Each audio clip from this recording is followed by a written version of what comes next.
Ready when you are.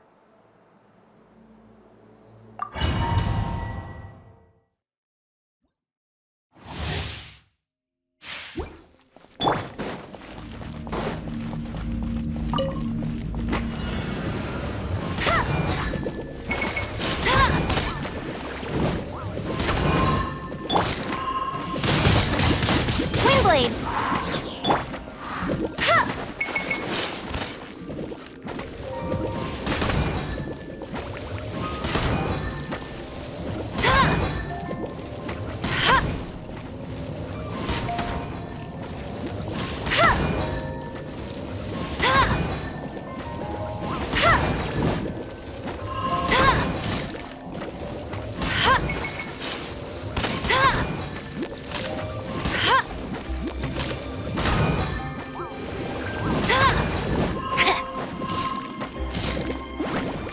I'll race you there!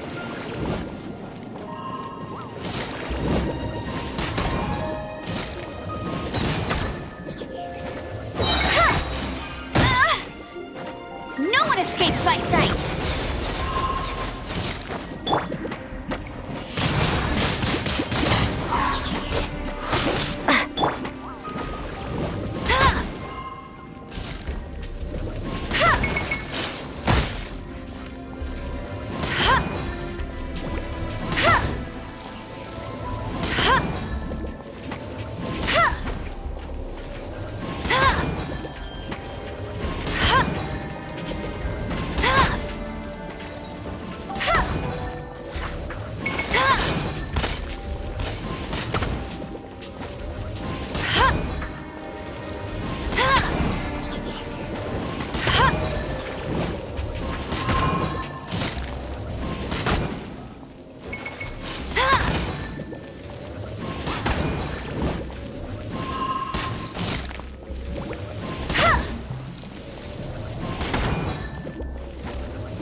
Try not to enjoy this too much. Let it rain! Bet you can't!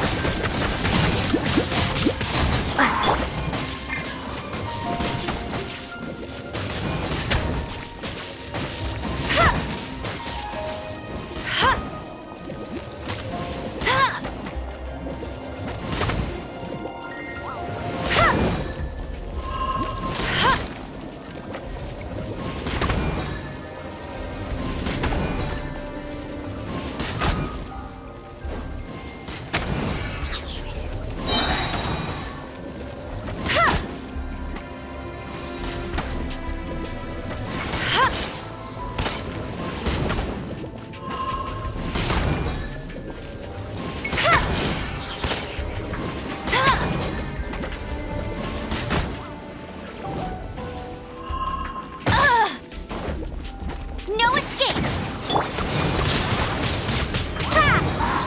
You?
I wonder when I'll be as tall as my big sister.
It's nearly time for afternoon tea.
Get ready for the gliding champion of Mondstadt!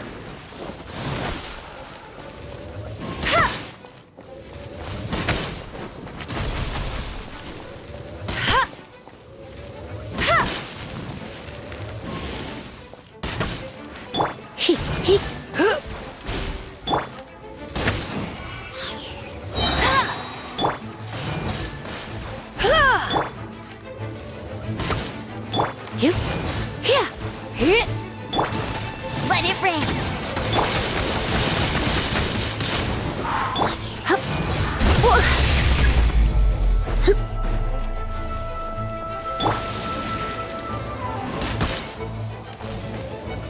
Bet you can't keep up with me!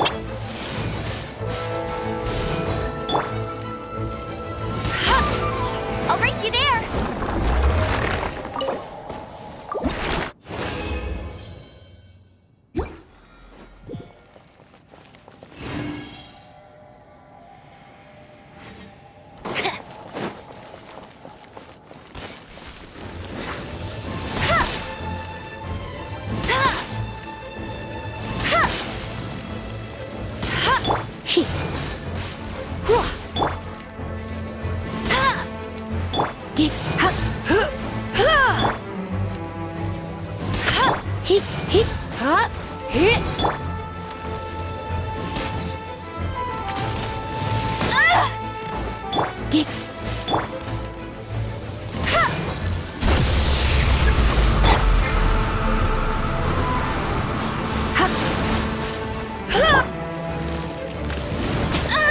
Must keep training.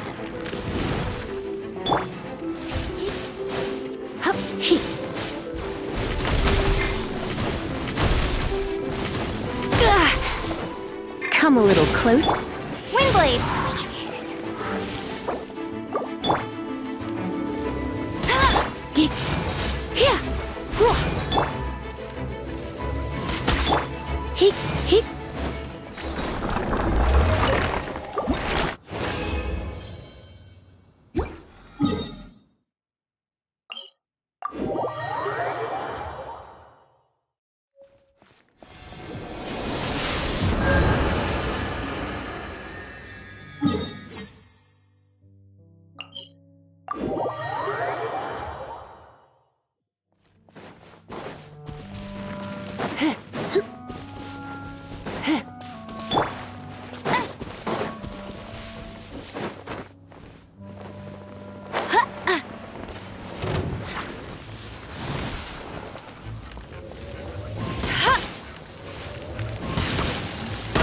Not so hard.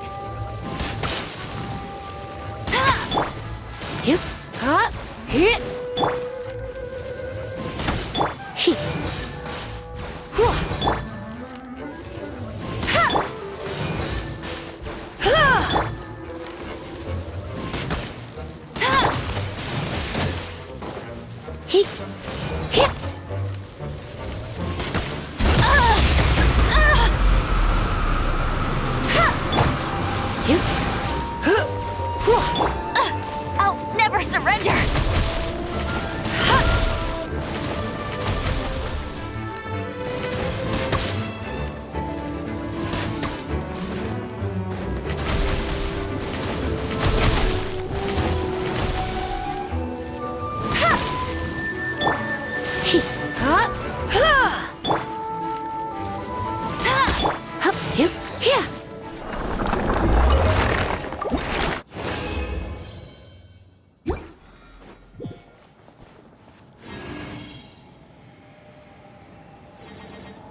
Bet you can't keep up with me!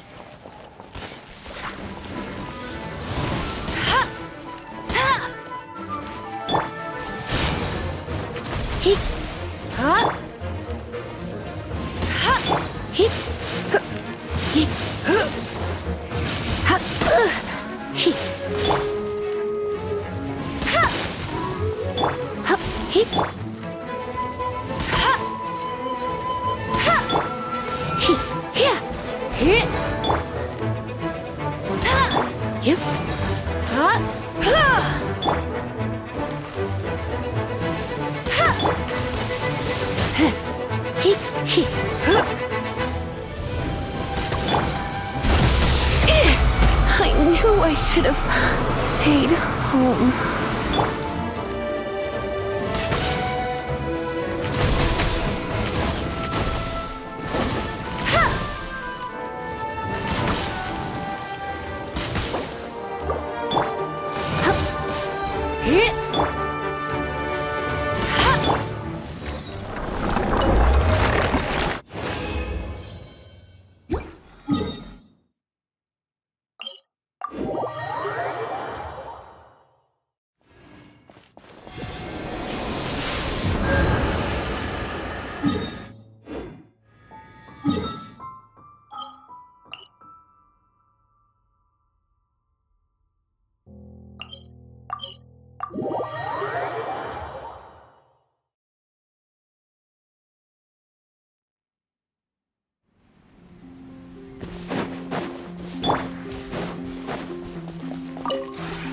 We have put...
If you ever have...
Add Thank you for Add Astra.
Let's finish this swiftly.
I can do it.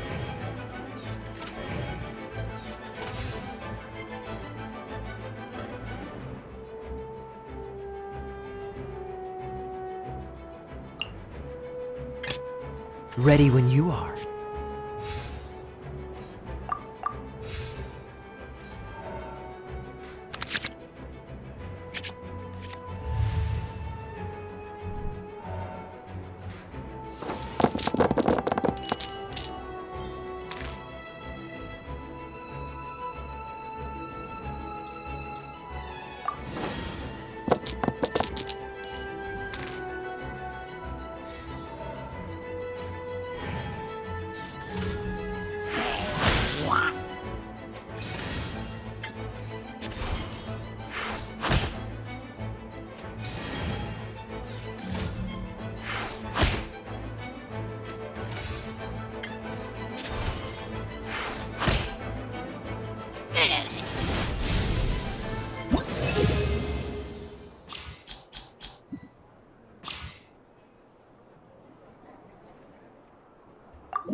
Tremble and submit, mortal!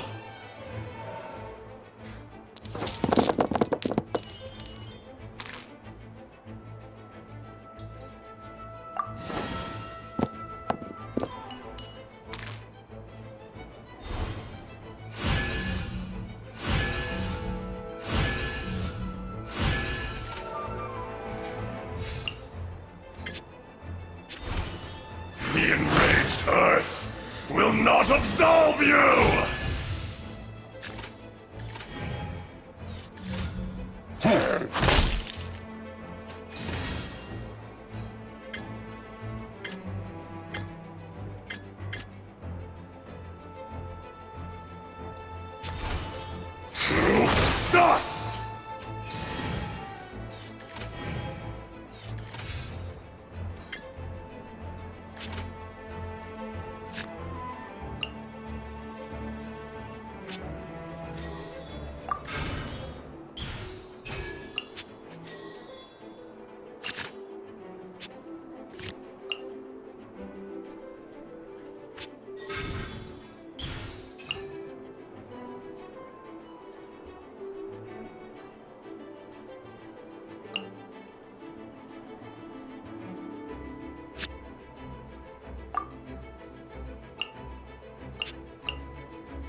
The threads of your fate lie in my hands.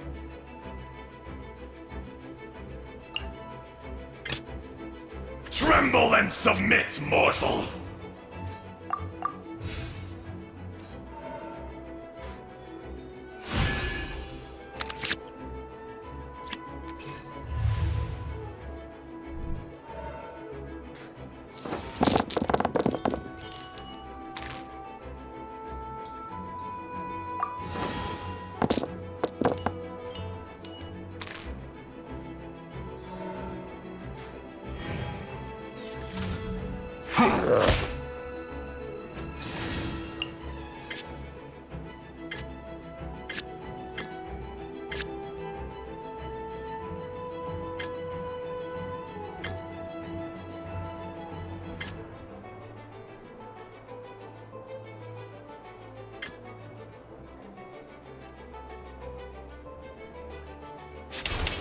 Today, you witness your reckoning!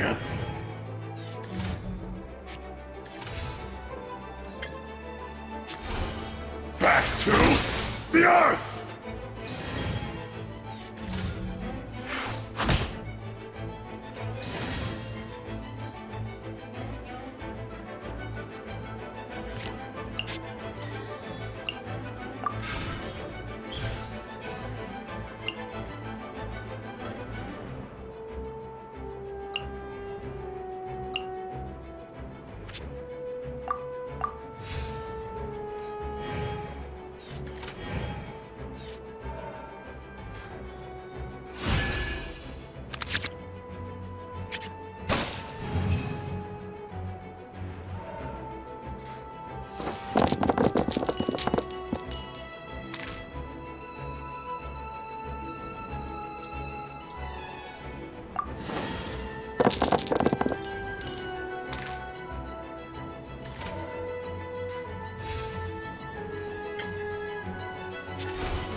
Back to the Earth!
I will not be destroyed!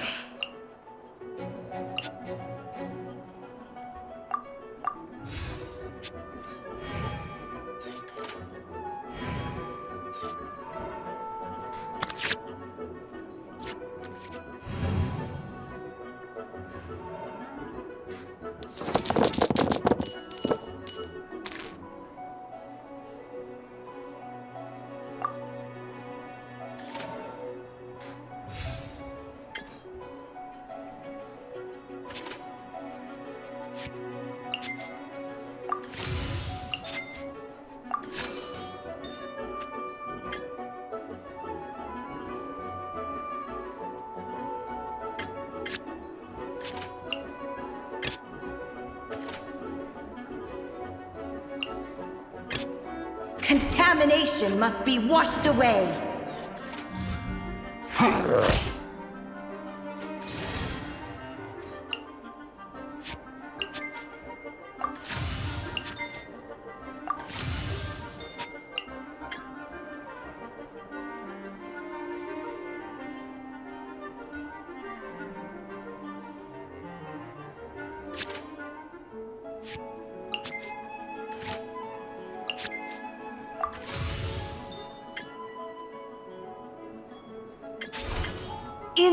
image of the wilderness.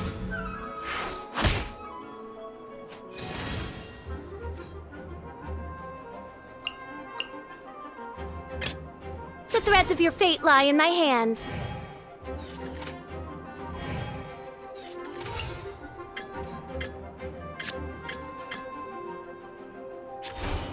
Oz, reveal thyself!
When I practice my spells in weather like this, I can do half the work for double.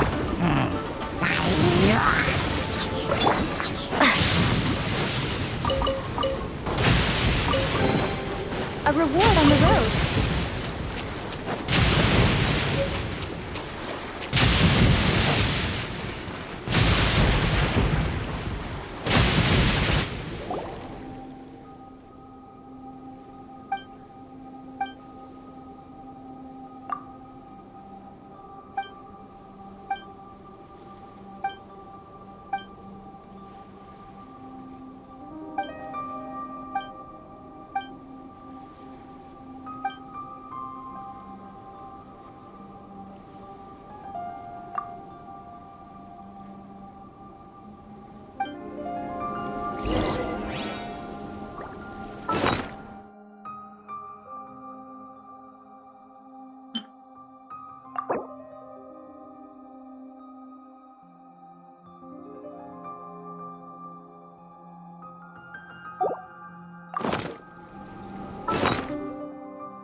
Maybe I wasn't meant for this world.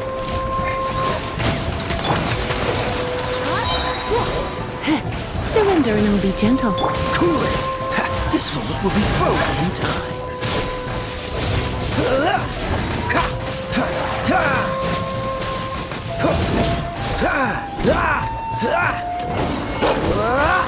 Freeze!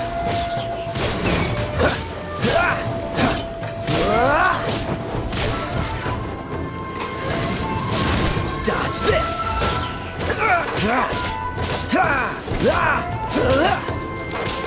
Cool it!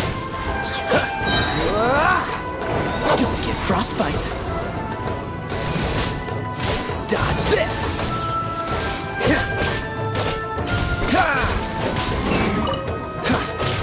Freeze! That was unexpected.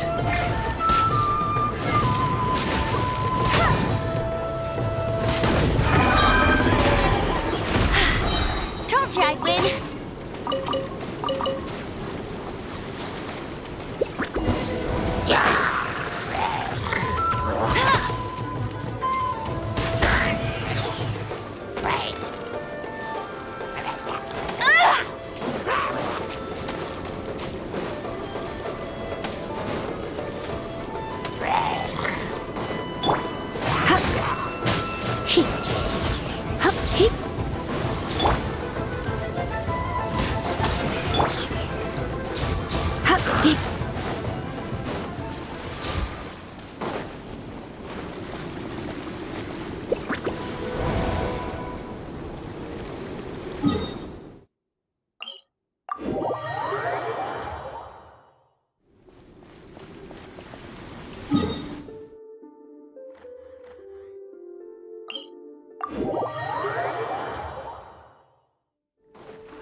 Let it rain.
from this world?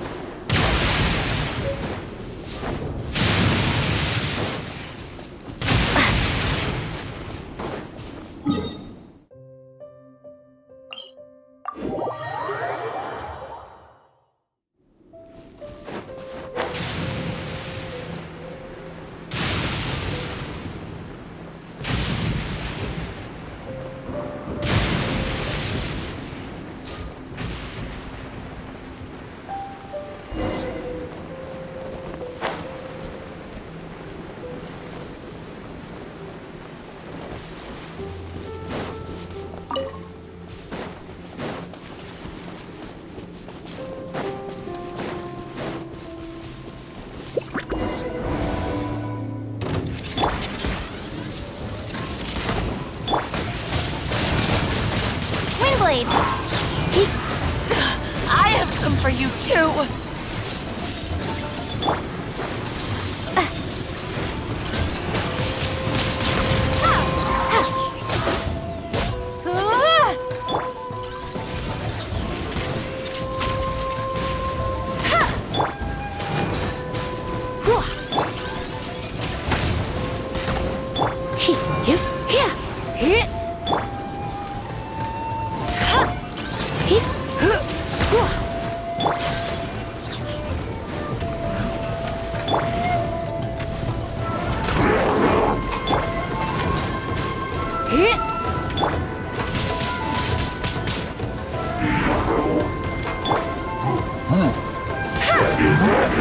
No one escapes my sights! Looks like I got carried away.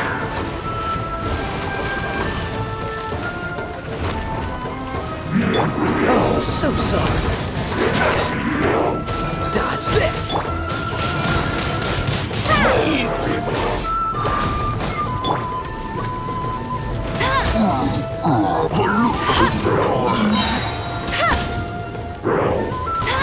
No escape!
Going out is tiring.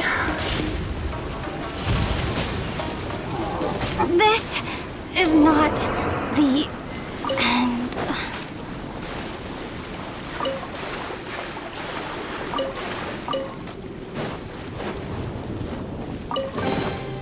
Another target tracked down by Outrider number.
No pain, no gain.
Let it rain.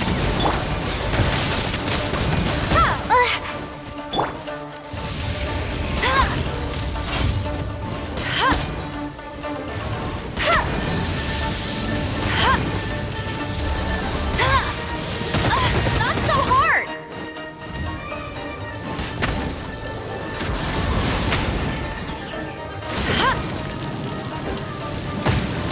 That's cheating.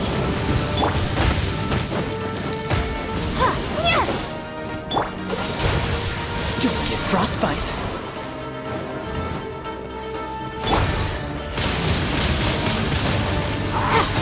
Maybe I wasn't meant for this world.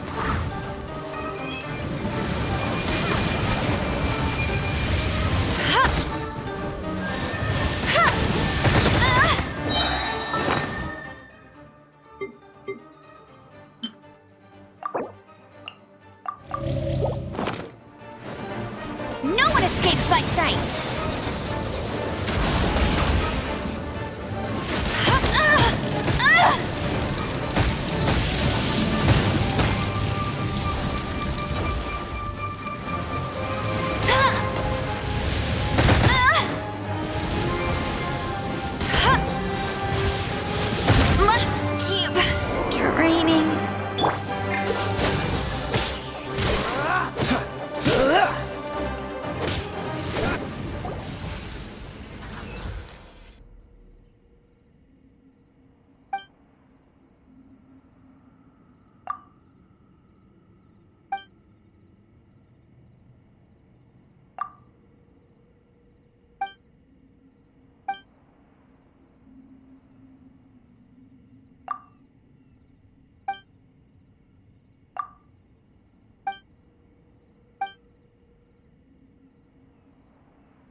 How can I improve my conjuring skills?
We have put...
If you ever...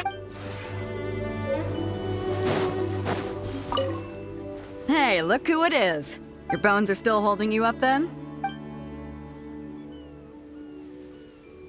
Ah, I see you're raring to go. Good morning indeed. Let's get to it.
Bet you can't keep up with me!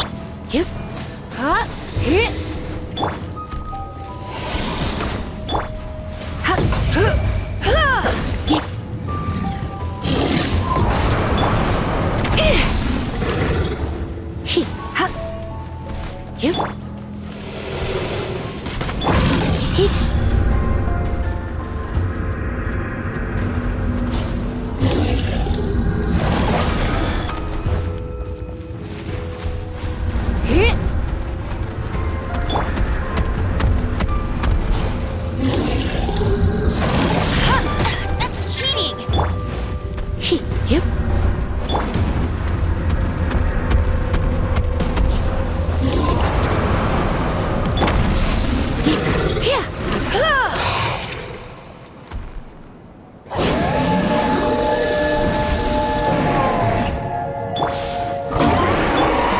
Try not to enjoy this too.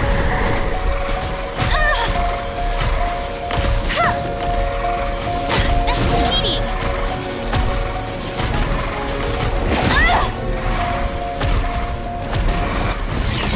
Not so hard!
Don't push your luck. Don't push your luck. Time to fight back, I suppose.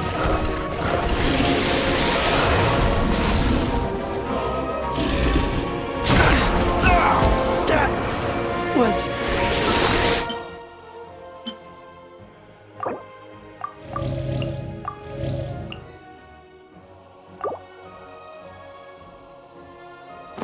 unexpected.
Ad Astra.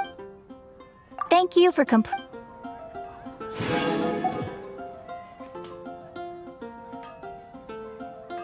Ad Astra.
Don't be such a brute.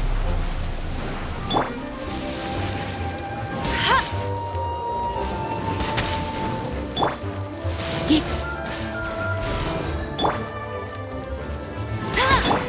Hit. Yep.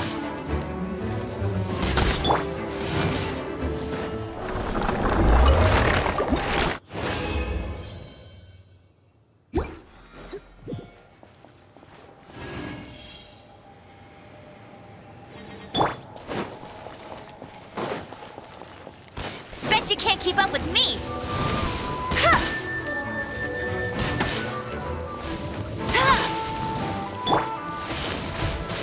Hit.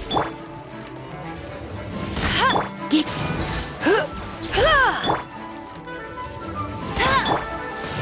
Yeah.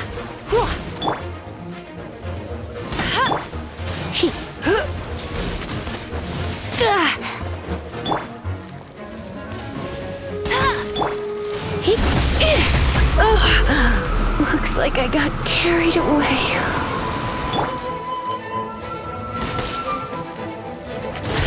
That's cheating!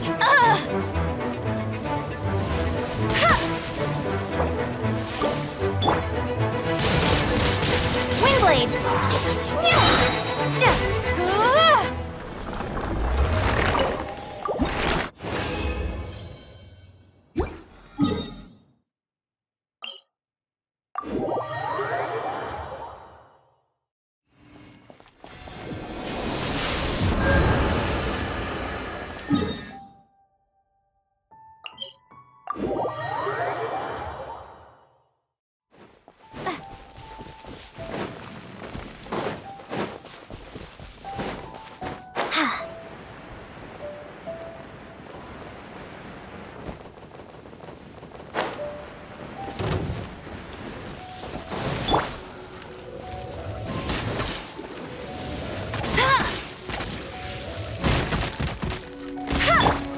Yep. Get up here.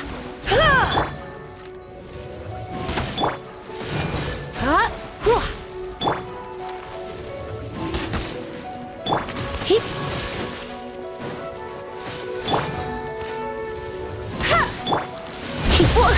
Don't be such a brute. Get hit.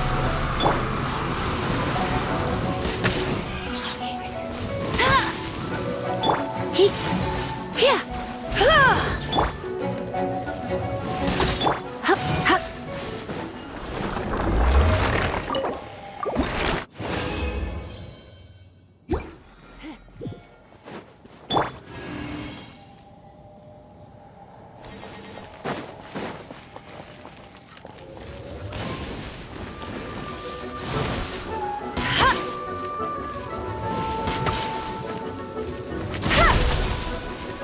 Yep.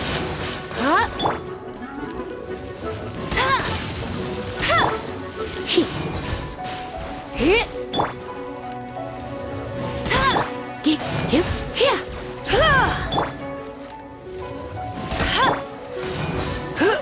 Hit. Hit. Get here.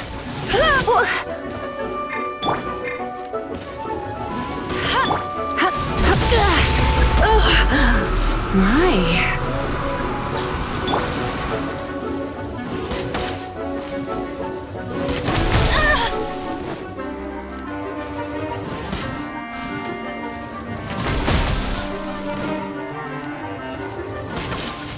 Hit.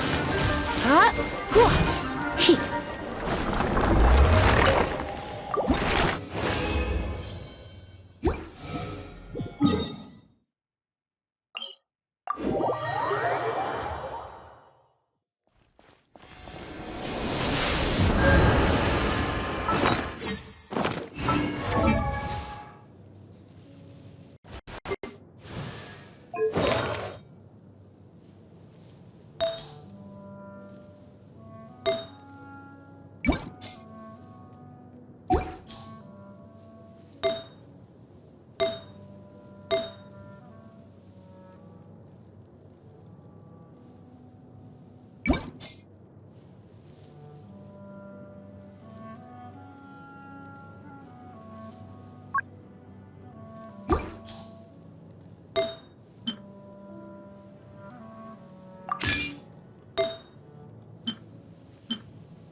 good for going out.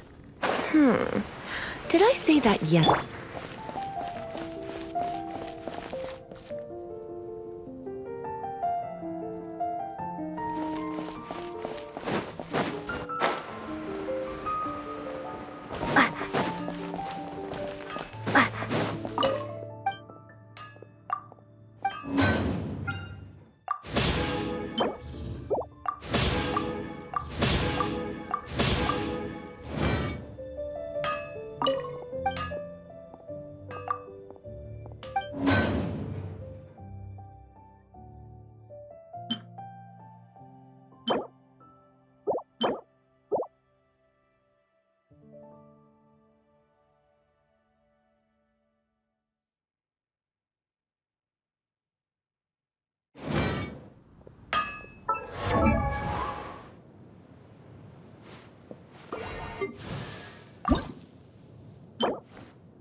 Sounds good to me.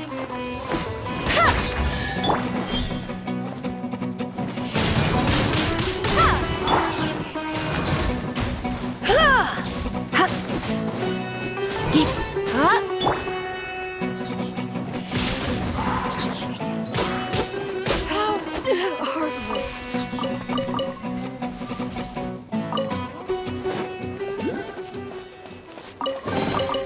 Is this an answer from this world?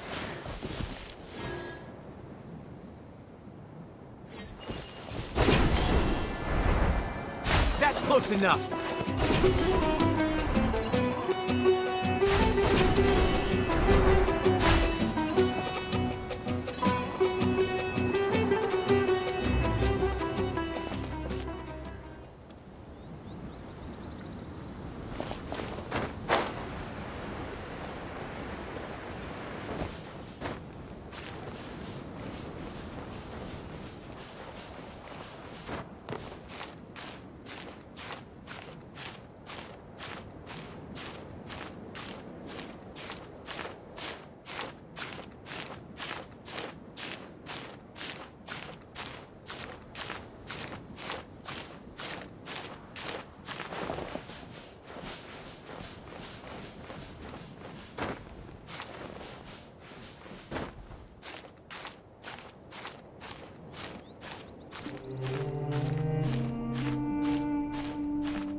Windblade!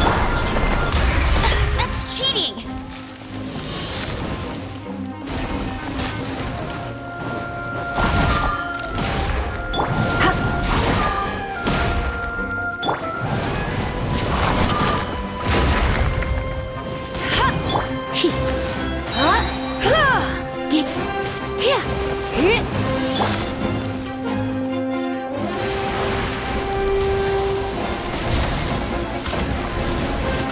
Not so hard!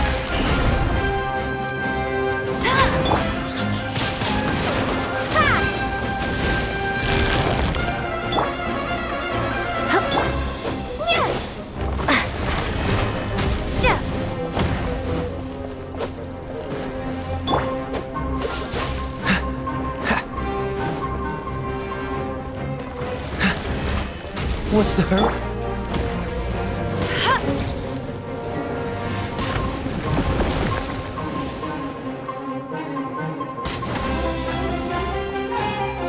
Bet you can't keep up with me!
Bet you can't keep up with me!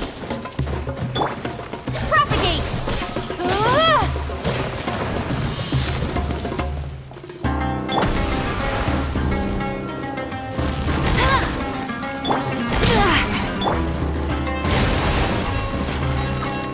I'll race you there! No one escapes my...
Looks like I got carried away.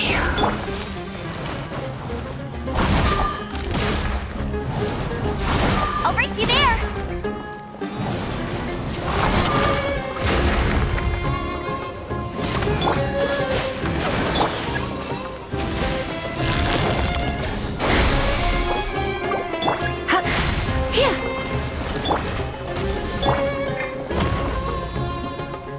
Scatter!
My mind is growing even bigger.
Ad Astra. Thank you for complete. Ad Astra.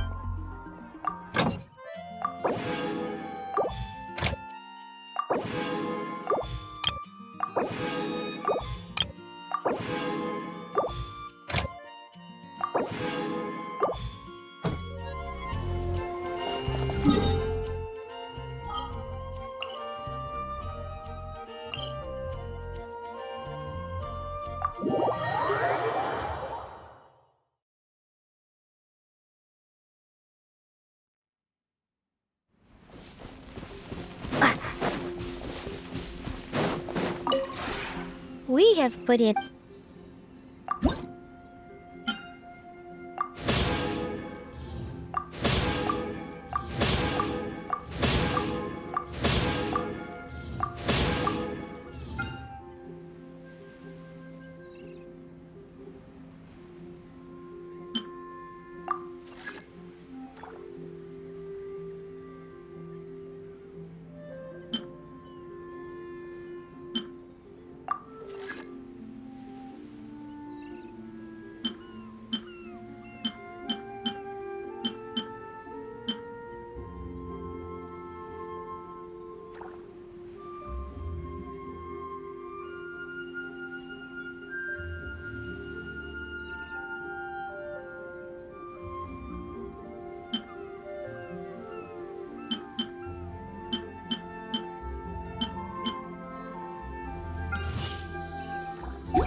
If you ever...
I'll keep this close.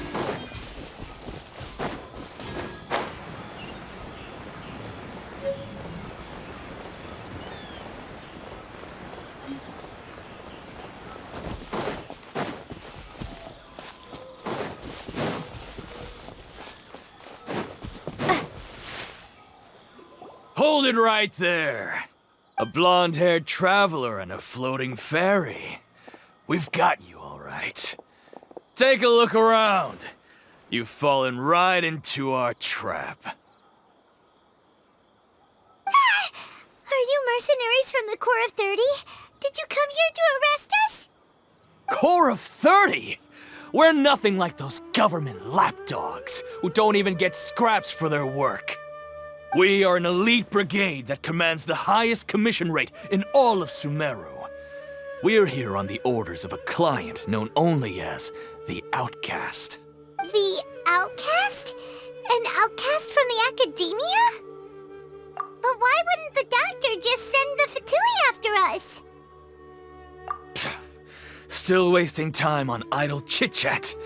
We'll shut you up soon enough. Get them!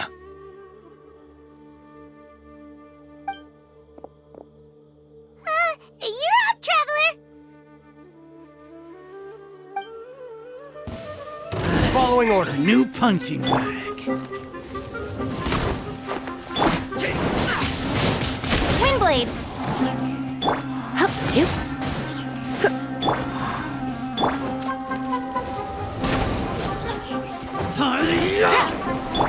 Hip, hup. Gig, hup, hup. Take that!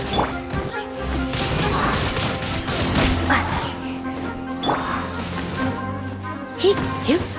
That's close enough.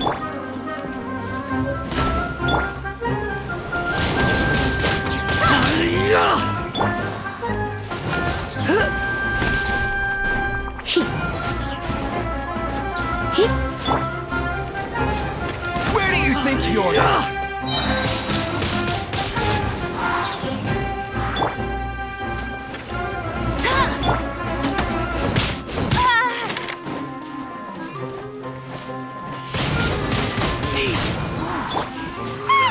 It isn't over yet! Here comes reinforcements!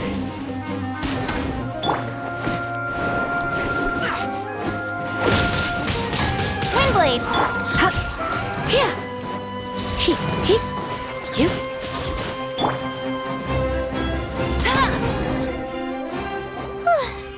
That was pretty rough. Is that what elite mercenaries are like? Yeah, looks like we'll have to keep our guards up. But this doctor guy seems like a pretty tough opponent.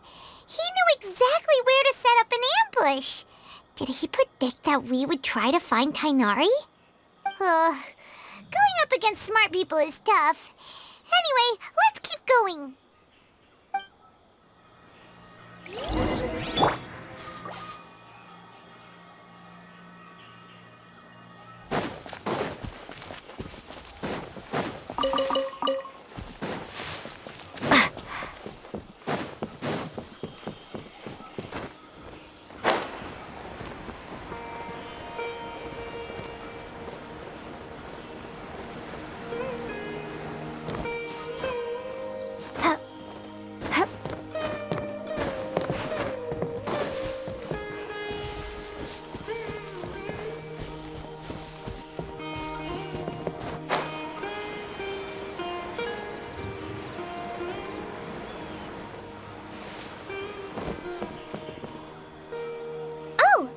Traveler and Paimon, what are you two doing back here? Kale! It's nice to see you again! Are you doing alright? To be honest, I'm not doing too well. My LSR has been progressing at a faster rate lately. I'm finding it harder to complete more intricate tasks. As a result, Master Tainari is taking me off the patrol schedule. He will only allow me to stay here and coordinate other people's tasks. Oh, Kale! Speaking of Tainari, did he go off on patrol? We're here to talk to him. Oh, Master Tainari? He just left the Avidia Forest a little while ago. He was headed to Party's DI. He left? What? Isn't Tainari always saying that he never wants to leave the Avidia Forest? He even turned down the Sage's invitation. I thought it was weird too. Master Tainari always prioritizes his work as a forest watcher above everything. He almost never leaves his post. No, I only found out that he left through a message he left behind. He also made sure to delegate all his tasks using a schedule. To leave in such a hurry? I'd guess he had something urgent to take care of. Master Tainari originally studied in the Amorta Darshan of the Academia, and Pardis Eye is something like the Amorta's research base. Many rare shrubs and grasses have been planted there for research. I know that before he became a forest watcher, Master Tainari once spent a long time conducting research at Pardis Eye. A research base, huh? Gotta wonder what kind of research Tainari just decided to work on all of a sudden. Oh, we don't have a lot of time, so let's go look for him at Pardis Eye. Don't worry, I'm fine. I'm used to living with Elazar by now. If you run into Master Tainari, please send him my regards. Got it. Will do. See you later, Kale.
You're okay. We were so worried about you. Hey, this was supposed to be a touching reunion, but you're ruining the moment. Actually, it's very smart of the Traveler to be wary of me right now. After all, the Doctor has shown that his technology can apparently even control human minds. Plus, it's not like you could have known what happened after we split up and I was facing the Doctor by myself. Even a pool of stagnant water after a torrential storm can occasionally pass as a patch of sky. Paimon feels like only the real Nahida could come up with such an obscure now. Huh? But I wasn't trying to win your trust or anything. All I wanted was to clarify my point. Well, we understand that point now. Please, Nahida, tell us more about what happened. Are those poor people all... When you left, I was still in the middle of restoring everyone's minds. Thankfully, when the Doctor mentioned depositing information into the subconscious, he didn't mean engraving information into their minds. Instead, he did something closer to creating hallucinations. that was still within my power to fix. Luckily, I managed to finish my restorations and mind jump away from him just as he was about to capture me. Whew. What a relief. The doctor sure pulled out some hidden cards, but good thing we had Nahida with us. I wouldn't be relieved just yet. I gave away my true identity when I restored everyone's minds, which means we've lost another one of our trump cards. Also, the doctor is already an expert at modifying Akasha terminals. Maybe it's only a matter of time until he captures my consciousness inside the Akasha. Would that mean you'd no longer be able to jump between minds? Then how do we stop him? He's still at the academia, so it's possible he already started messing with the Akasha. Ugh. It feels like he's toying with us. What a nasty piece of work. Plus, the doctor's combat ability alone is apparently enough to make him worthy of being number 2 of the Fatui. We shouldn't give up hope just yet. Let's try to find another way to attack this problem. Actually, Nahida, how did you know we were trying to get to Party's DI? Have you been waiting for us? Yes, I have. I can see the traveler's elemental energy, so I deduced your destination by looking at the direction you were moving in. You didn't come here for sightseeing, right? Did you find any leads? We're looking for a scholar we know. His name is Tainari, and the sages once tried to reach out to him. Why don't you come inside with us and see what we can find? Okay, let's just hope we won't get him into trouble.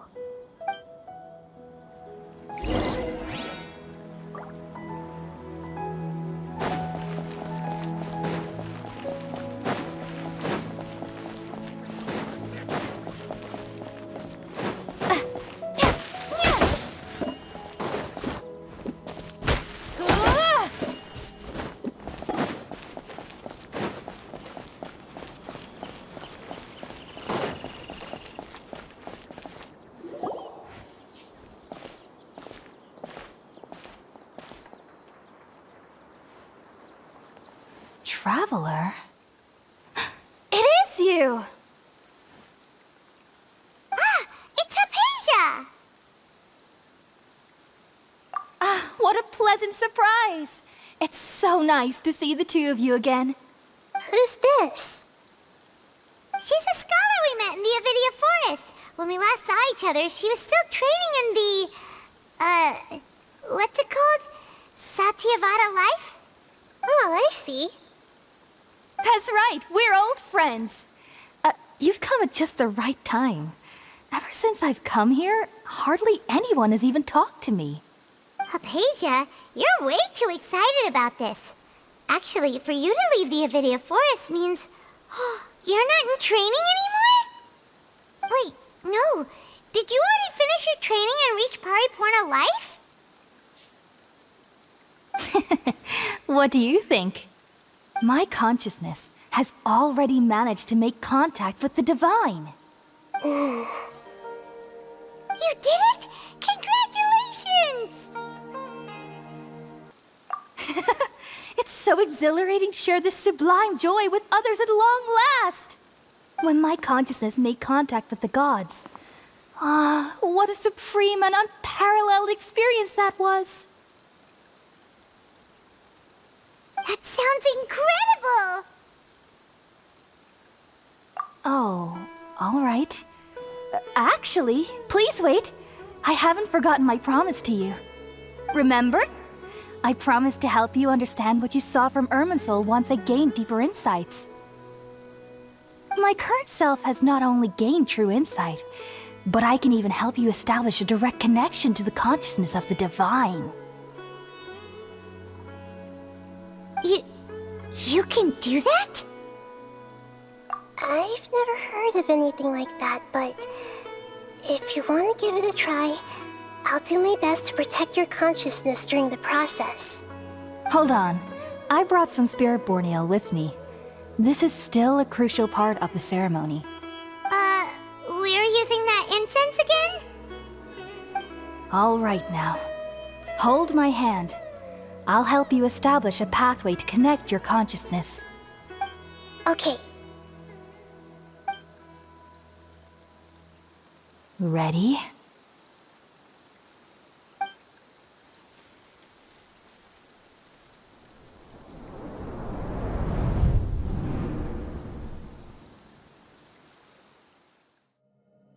It took 3 betrayals for me to finally understand.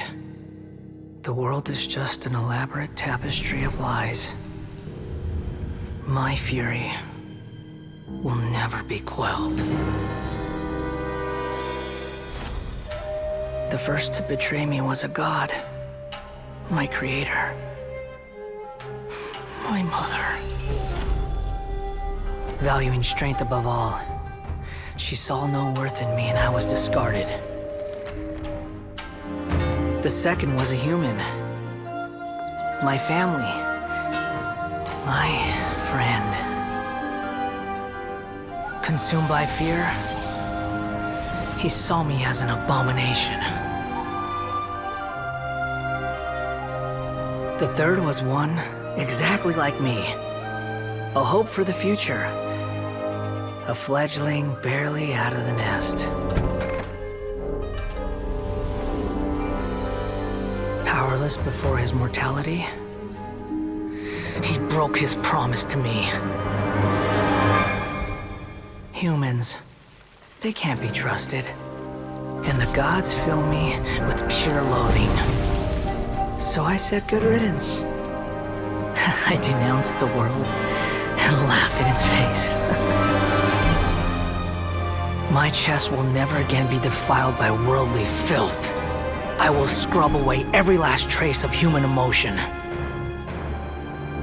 Then it will be empty, a blank slate, and ready to receive a supreme gnosis, brimming with pure divinity.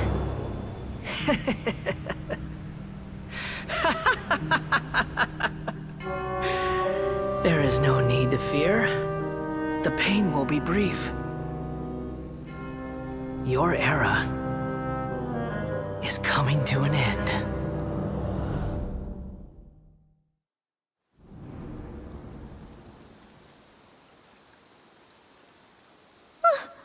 What was that? Did we actually just see the Balladier's memories? Everything matches what we know about him. But how is he connected to the divine consciousness that Hypatia was talking about? You saw it, right? You felt it, right? Such a majestic god! Such a noble will! Such sublime emotion! Alas, shame. If only that which beats within my chest wasn't a filthy mortal heart. Oh, great and merciful God! Please grant me forgiveness and salvation! Do you understand now? I'm afraid this is no Puripurna life, but rather... Ah! You... Why are you so mean to me? Why is everyone hiding from me? I found divine wisdom. Shouldn't I receive praise and honor? Haven't I uncovered that light in the darkness? Hypatia? That's how I always thought everything should be. Wait. Have I... already lost my mind?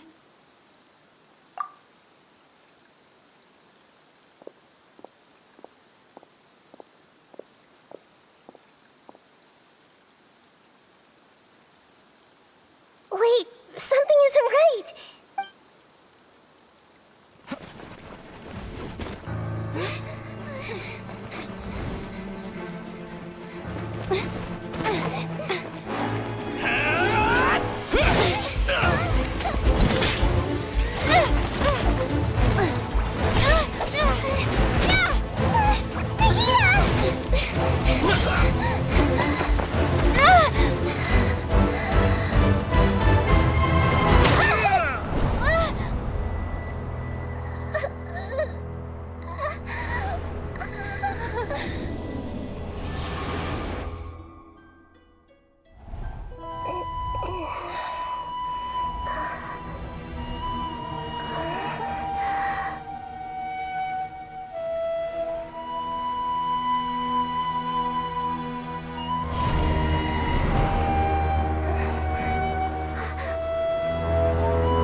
okay, Nahida? Wait, no. Something feels different. You're back! Oh, the Traveler's back? Nahida was controlling your body for a while. It seemed like she jumped over to you as an emergency measure right before the Catherine puppet was destroyed. After that, Tainari heard the commotion and came over. He helped us defeat the mercenaries and then he ran with us all the way here. What? You swapped places? You mean your consciousness also went into Nahida's body? Wait, then where is Nahida's consciousness? Where is she now? I never imagined that an individual's consciousness could be transferred around like this. Had I not seen it with my own eyes, I would have never believed it. I don't think this can be achieved with current human technology. Also, while we were running, the consciousness in your body told me to pass on a message. She said, "The doctor has found a way to trap my consciousness, so I can't journey with you anymore. But even in a moonless night, a shower of starlight can still drown out illusions and lies." Oh no! Nahida's trapped in the sanctuary of Surasthana for good this time. Was that message all she left for us? It's pretty vague. Oh, that makes sense. Since the doctor captured her, she won't be able to say anything without him knowing. She's being extra careful. Even in a moonless night, a shower of starlight can still drown out illusions and lies. Huh. Paimon knows the moon illusions and lies are from the alchemical divination at the Sub-Zero's festival. Didn't Nahida use a starlight analogy before? It had something to do with Sataria. Oh, that makes a lot of sense. Huh. Do you think Nahida was telling us to go find help in the desert? But she isn't with us anymore. Think we'll be okay? Paimon, you said Sanctuary of Surasthana, correct? Does this mean that this Nahida you're talking about, the consciousness who was occupying the Traveler's body, is the Dendro Archon? Your guess is correct, but the situation's a bit complicated, so it's really hard for us to explain right now. That's all right. A scholar's curiosity doesn't need to be appeased right away. As for the complicated nature of the situation, safe to say I have witnessed that for myself. I've spent some time with you, and it looks like the Dendro Archon's also on your side. So, I trust you. Thank you, Tainari. Oh, actually, we came here to ask you a question. What do you know about the project that the sages have been working on? That. While I was indeed invited to join that project, the sages were always secretive about its scope and goals, so I eventually declined. All I know is that the project has something to do with the restoration of Irminsul. Huh? Did you see something when you were in Nahida's body? What? Do you have any evidence?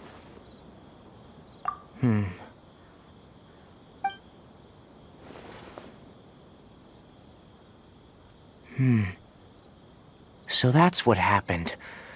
That explains why Hypatia's symptoms were different from those of the other scholars who went mad. It's because she made contact with the consciousness of a new god who is still in the process of being born. Tainari, did you leave the Avidia Forest because of Hypatia? I did. I noticed Hypatia's mental anomalies, but since her symptoms were rather atypical, I secretly took her to Pardis Di and began searching for a way to return her to her normal self. If I didn't take action, Hypatia would have already been taken by the Matra to the desert, doomed to a life of exile at Aru Village. Now that you mention it, I knew the Academia has never thought particularly highly of Lesser Lord Kusanali, but I still didn't expect them to do something as arrogant as creating a new god. Looks like I made the right decision by not accepting their invitation. The Doctor and the Balladeer. We have 2 Fatui Harbingers in Sumeru. Sounds like we're in for a bad time. From your description, I don't think they've completed their project. there may still be room for us to intervene. But then, what is the connection between creating a new god and restoring Irminsul? Yeah, it feels like we're still nowhere close to figuring out the sage's goals.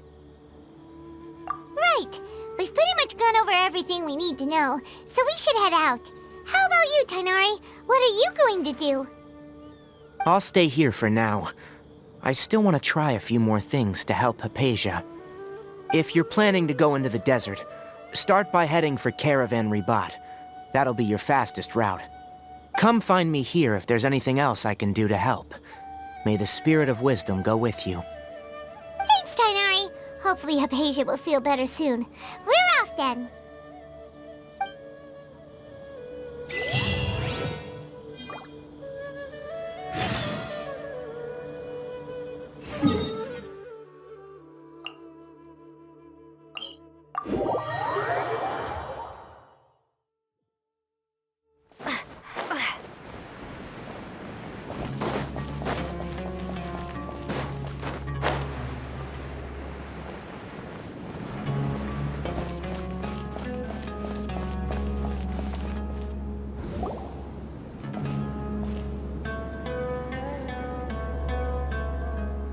We finally made it to Caravan Ribat. It's pretty lively here. So, just past this wall is the desert, huh? Oh, wow. Paimon remembers hearing people call this the Wall of Samiel. It's made to block sandstorms from the outside. Oh, if it's this tall, it's gotta be the divine work of Greater Lord Rukkhadevata, right? Enough gawking. Come on, follow me. Huh? Over here.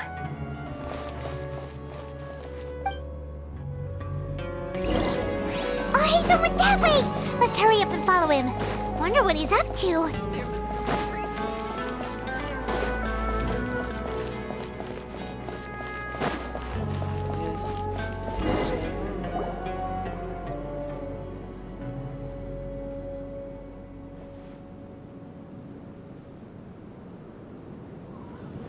What the?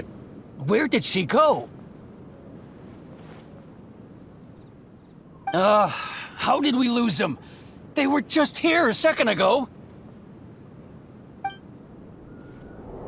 More Eremite mercenaries? Who are they working for this time?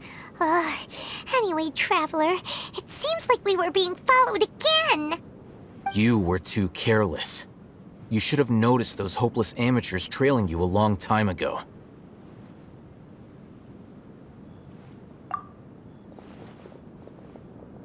There's no need to thank me. I've never cared to keep track of personal favors. All I did was correct a mistake I happened to come across. It's a habit I developed at the academia. You really gave Paimon a scare, Al-Hatham. We never thought we'd run into you here. Last time we met at Port Ormos, didn't you say you were going back to the academia? Wait, don't tell Paimon that you're here to take us back on their orders! Oh, so you've already landed yourselves on the academia's hit list. I can't say that I didn't expect it. However, had I wished to turn you over to the academia, don't you think you'd already be the Eremites' honored guests by now? Oh, right. You do have a point. I have no interest in running errands for that project. As a scholar, I've always belonged to the camp that promotes researcher autonomy. And these days, you're more fascinating than anything the sages can offer. Not quite. To tell you the truth, I'm still investigating the Divine Knowledge Capsule. Unfortunately, I've run into some difficulties. Everyone says the capsule originated in the desert and was eventually moved to Port Ormos. If I am to get to the bottom of this, I must understand how the capsule first came to be. Which brings me back to you and why you're so interesting. The leader of Ain al-Ahmar used the Divine Knowledge Capsule right in front of you, and upon seeing him, your expression became perplexed, and you were lost in thought for quite some time. To have that kind of reaction, I think you must have realized something. Are you Alhaitham. You really have a ridiculous eye for detail. What kind of person even notices or remembers stuff like that? So that's your answer. Well, I do work for the academia after all. So considering that, it is indeed wise to keep your cards close to your chest. But that does prove you do have some undisclosed information about the Divine Knowledge Capsule. Am I right? No matter. Rather than simply learning the answers from you, I'd still prefer to investigate on my own. Speaking of, you two are also headed to the desert? That's right! We have the same plan as you! But we don't really have any concrete goals at the moment. Then I'd suggest starting with Aru Village. It's the largest settlement in the desert, so it'll probably have more resources and intel than anywhere else. Well, would you like to head there together? It's always better to travel with someone you know. Let's go!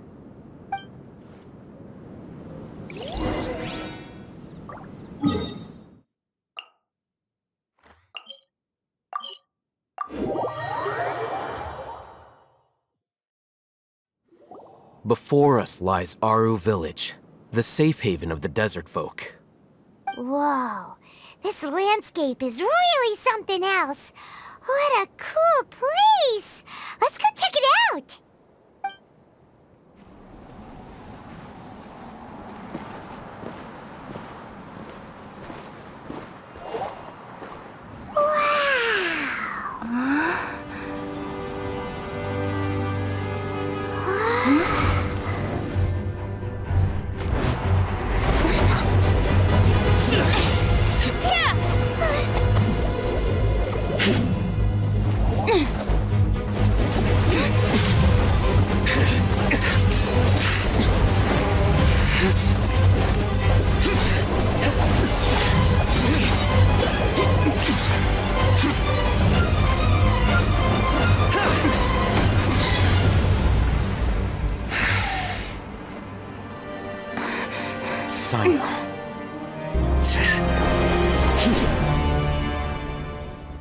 Unless my memory fails me, we have barely spoken 2 words to each other before now at the academia. Would you care to enlighten me as to when and how I invited the General Mahamatra's wrath? Alhaitham, do not think you can escape my judgment just because you managed to escape my attack. Judgment? So that's how you'd characterize your actions here, is it? Or would elimination perhaps be a more accurate description? Had I used my full strength, not even this traveler would have been able to stop me. Though styled like an assassination, I sought only to ensure that my target would be unable to flee or resist. Standard practice for the Matra, as well you know. Seemed to me more like your own personal touch. Who is that, Alhaitham? Did you call him General Mahamatra? Yes. General Mahamatra Sino, head of all the Matra at the Academia. He's a formidable hunter, and the ultimate nightmare for any who have committed academic crimes. You seem to have placed a lot of trust in Alhaitham, to the point of blocking an attack for him. If I were you, I'd never choose to side with him. I wouldn't believe a single word that comes out of his mouth. I have been pursuing this scribe for a long time. I urge you, stand back and do not seek to defend him any longer. Otherwise, there will be consequences. Has Alhaitham done something wrong? Hyman doesn't think he's as bad as you've made him out to be. I won't waste my breath explaining things. Alhaitham, I saw it during our fight. Take it out. The Divine Knowledge Capsule you're hiding on your person. Unless you want me to retrieve it for myself. Very perceptive of you.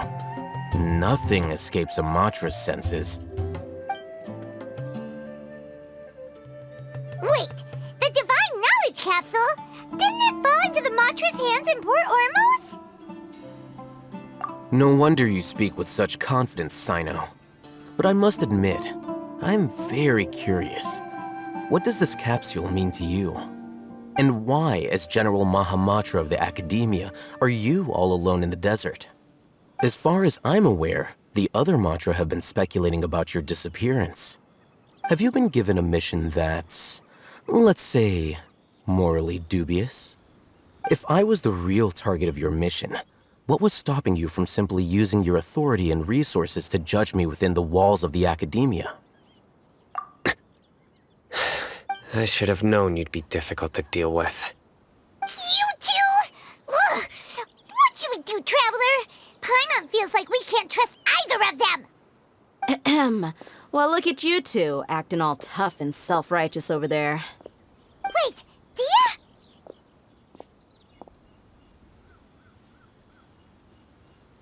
Great! Finally, someone that we can trust! You gotta help us out here, otherwise these two are gonna start fighting again! Yeah, sure looks that way. Two giants from the academia duking it out once and for all. Not something you get to see every day, that's for sure. Listen, I know you academic types love to fill up your big brains with self-righteous morality and lord your empty rules and virtues over each other. But how dare you bring your petty disputes into the safe haven of Aru Village? It seems like someone's gonna have to beat some sense into your thick skulls until you finally learn to respect these grounds.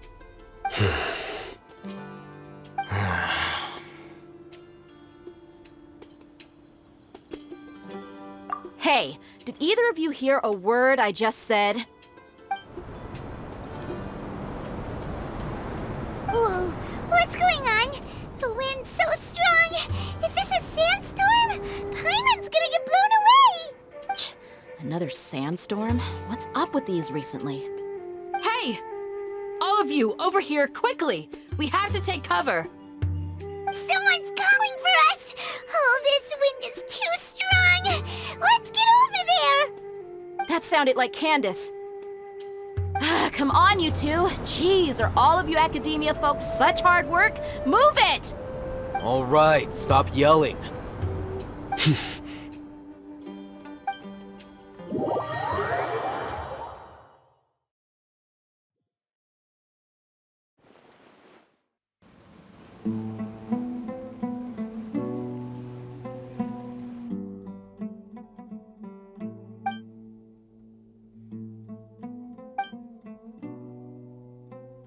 Well, this is pretty awkward.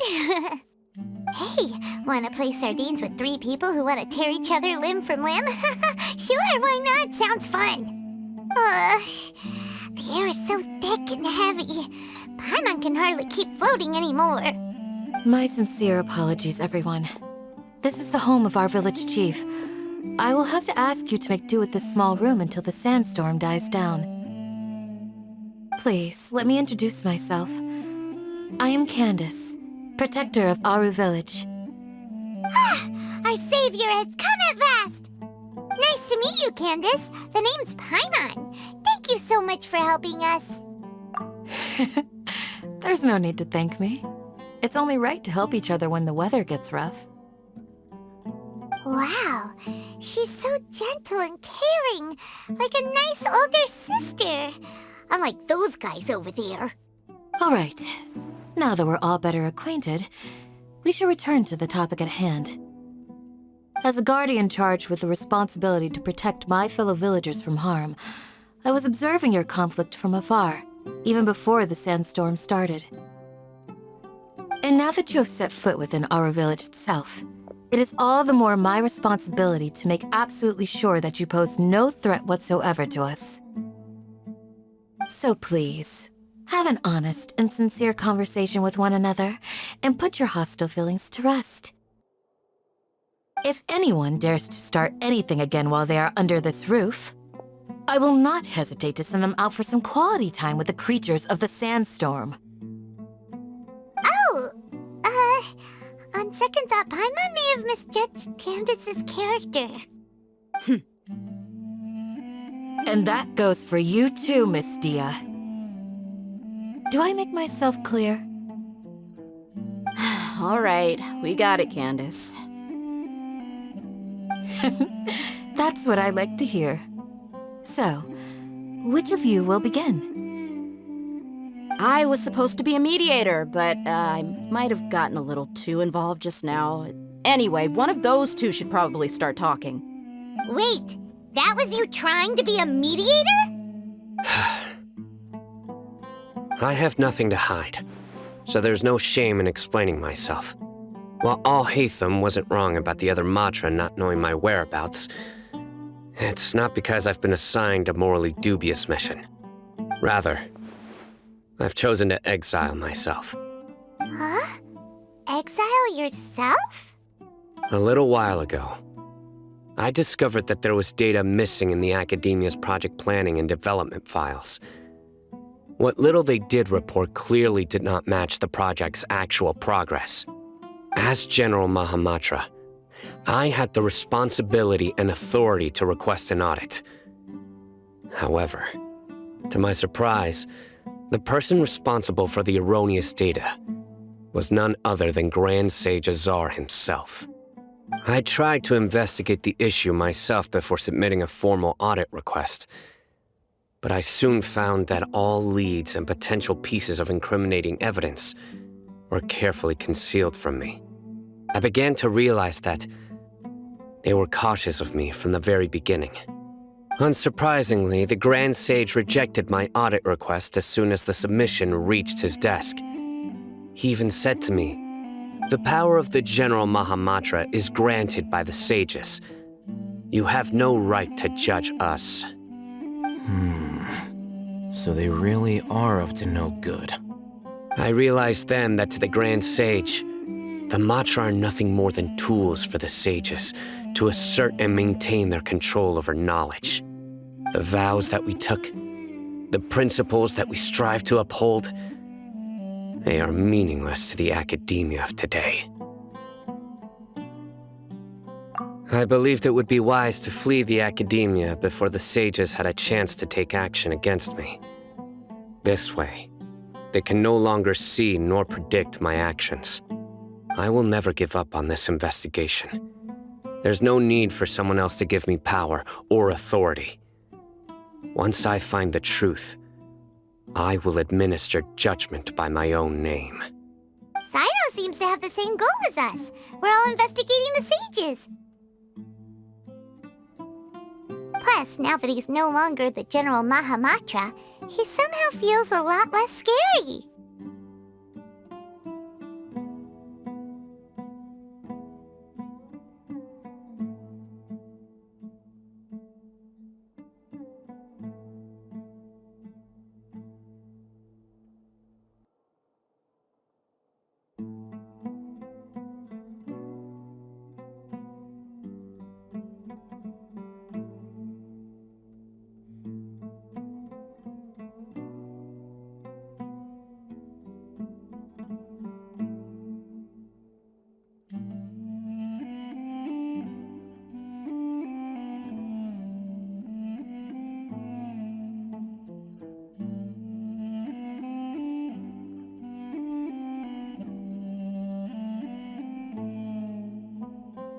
Well, Sino, if that's your story, then why did you see Al-Haytham as a target? When I was investigating the matter in the academia, I overheard a conversation between Al-Haytham and a sage. The sages asked you to investigate a blonde-haired traveler. Do you dispute this, Al-Haytham? What?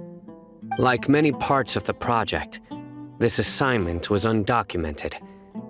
Now throw in your suspicious behavior with the divine knowledge capsule, and I think we deserve an explanation. Yes. I was indeed tasked with investigating the Traveler. Al-Haytham! After all, the promised reward was so great that hardly any scholar could have refused. The sage told me, once you've completed this assignment, I can give you a glimpse of divine knowledge. A most enticing offer. Unfortunately, those academics don't know me at all. Their words contained one key piece of information, namely that divine knowledge indeed exists. That gave me all I needed to know. From my perspective, the sages are far from trustworthy. Think about it. Isn't it a little strange they're so willing to share divine knowledge with anyone, even as a reward? So, I began my own investigation following the lead of the divine knowledge capsule. In the end, I realized my wisdom in committing to this rather than collaborating with the sages. Had I been less guarded, I probably would have ended up like that Ain al-Ahmar mercenary, incapable of remaining sane for long enough to hold a conversation. You mean that the sages originally planned to dispose of you, using one of those capsules that drive people insane? I'd already given up on the assignment by then. I only told the Academia I was waiting in Port Ormos for you to appear so they wouldn't suspect anything. So it came as quite a surprise when I encountered my erstwhile target while investigating the divine knowledge capsule. Criminals do love to talk about coincidences. Even though I ran into the Traveler by chance, I had no intention of providing assistance to the Academia. Also, you should remember, you were the ones who decided to follow me and strike up a conversation after I left that tavern. That's true. Al-Haytham helped us out at Caravan Rebat as well. Maybe he's telling the truth. I'm willing to apologize if that's worth anything to you. I took the divine knowledge capsule behind your back because I judged its existence to be a significant risk. I felt that it would be best for no one to interact with it before it had been properly studied. After all, curiosity often proves to be the most dangerous thing in this land. You should be well aware, Scribe Al-Haytham, that curiosity can also lead you to danger and suspicion. Answer me this. Did the sages share any information about their project with you? Have I not made myself clear? You and I are both distrusted by the Academia. Do you really think they would tell me anything? Fine. Although you haven't completely proven your innocence, I won't regard you as an enemy, for now. As you wish. Good. I'm glad to see you two clearing up your misunderstandings. And now you, Dia. I believe it's your turn. Oh, sorry. Whatever the boys were talking about must have been so boring that I spaced out. My situation is pretty straightforward. My employer, Dunyarzad of the Homayani family, is friends with the Traveler and is currently recovering from her illness at home. I had nothing going on, so I decided to return to Aru village for a visit. I was actually looking forward to a pretty exciting time getting back together with everyone here. But then I saw these two random guys in the middle of a pointless argument. It ticked me off, and things went downhill from there. Is that all? Well, I will admit that definitely sounds like your style. In that case, welcome back, Dia. That's more like it. I missed you all so much, Candace.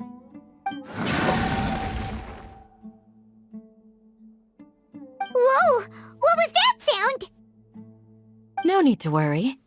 Now that you're no longer at each other's throats, please make yourselves at home. I'll take a quick trip outside to clear out some of those creatures in the sandstorm. Creatures? In the sandstorm? Are you sure you don't want some backup? Fighting in a sandstorm is not for the faint-hearted. Anyone without extensive training in these conditions is at a disadvantage. You needn't worry. Yeah, just leave him to Candace. Don't worry, she's as tough as they come.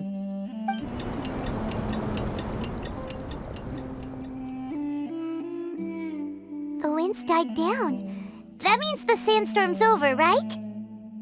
Candace still isn't back yet, though. Is she alright? Maybe we should go out and check on her. When you put it that way, even I'm starting to feel a little worried. All right, let's go. We've been here long enough, and the boys are as chatty as the floor.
I'll keep this close.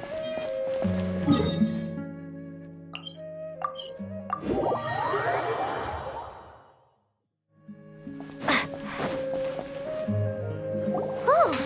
Candace, you're still fighting? You've been out here dealing with these creatures the entire time? Yes. They just keep coming in waves. I've lost count of how many I've defeated. Before I realized it, even the sandstorm had stopped. Ah! Here comes another wave! Leave this round to us. I got interrupted earlier, but now I have something to take my anger out on. It's been quite a while since I've seen the Flame Mane in action. I'll leave these to you then. I'll be sure to put on a good show. Let's go!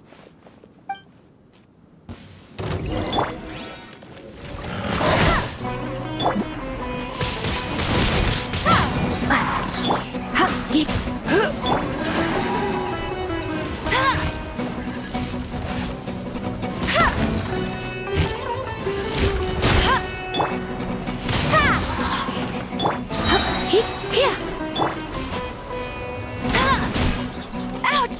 Meanie!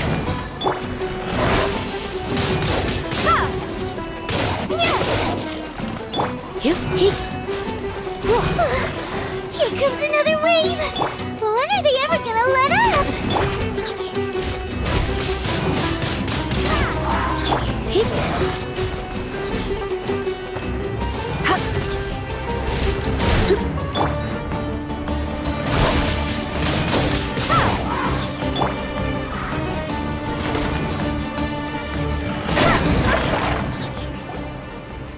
villagers stopped appearing. Was that the last of them? What we fought just now was probably the aftermath of the sandstorm. So we should be safe for the time being. Well fought, everyone. No injuries, I hope. Huh? Who are you? Ah, my apologies. I haven't had a chance to greet you yet. I had my hands full taking care of the village's elderly and children. I am the chief of Aru Village. Everyone usually calls me Uncle Anpu. Sir, I am also originally from the desert, but I have not been back for some time now. May I ask if such sandstorms are common? I can't say they've always been common, but recently the storms have become increasingly severe and frequent. Besides sandstorms, we also occasionally get earthquakes. According to an investigator who stayed in the village a while ago, these unusual natural phenomena are related to the withering of Irminsul. Another effect of Irminsul's withering. So, Irminsul's withering causes withering zones in the forest, and sandstorms and earthquakes here in the desert? Everything in the natural world is inextricably connected to Irminsul. These regional symptoms can indeed be a reflection of Irminsul's present state. Everyone in Aru Village needs to take good care of themselves. Speaking of which, why haven't I seen a single village keeper since I got here? Village keeper? Who are they? Village guards like Candace? Does your curiosity know no bounds?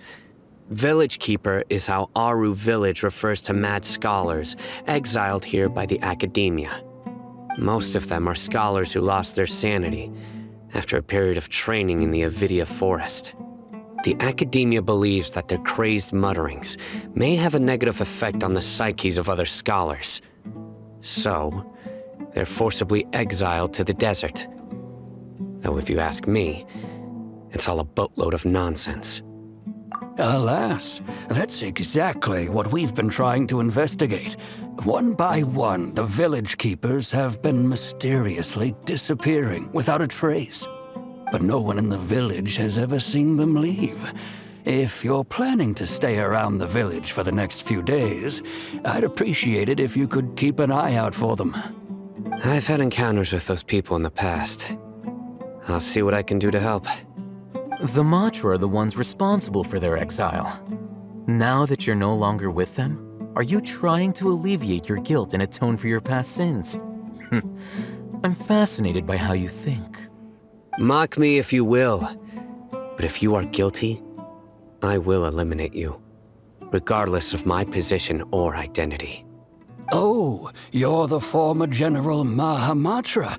You must be an expert in these kinds of investigations. Thank you for your help.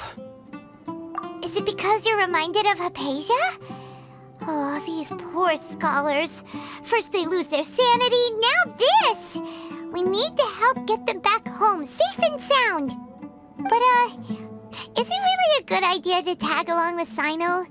You seem like you really don't trust him. I'll be grateful for the assistance. No doubt you will do a better job than some of my former subordinates. Let's start by finding a spot to share what we know so far.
Although I've sent myself into exile, I'm still doing essentially the same things as before.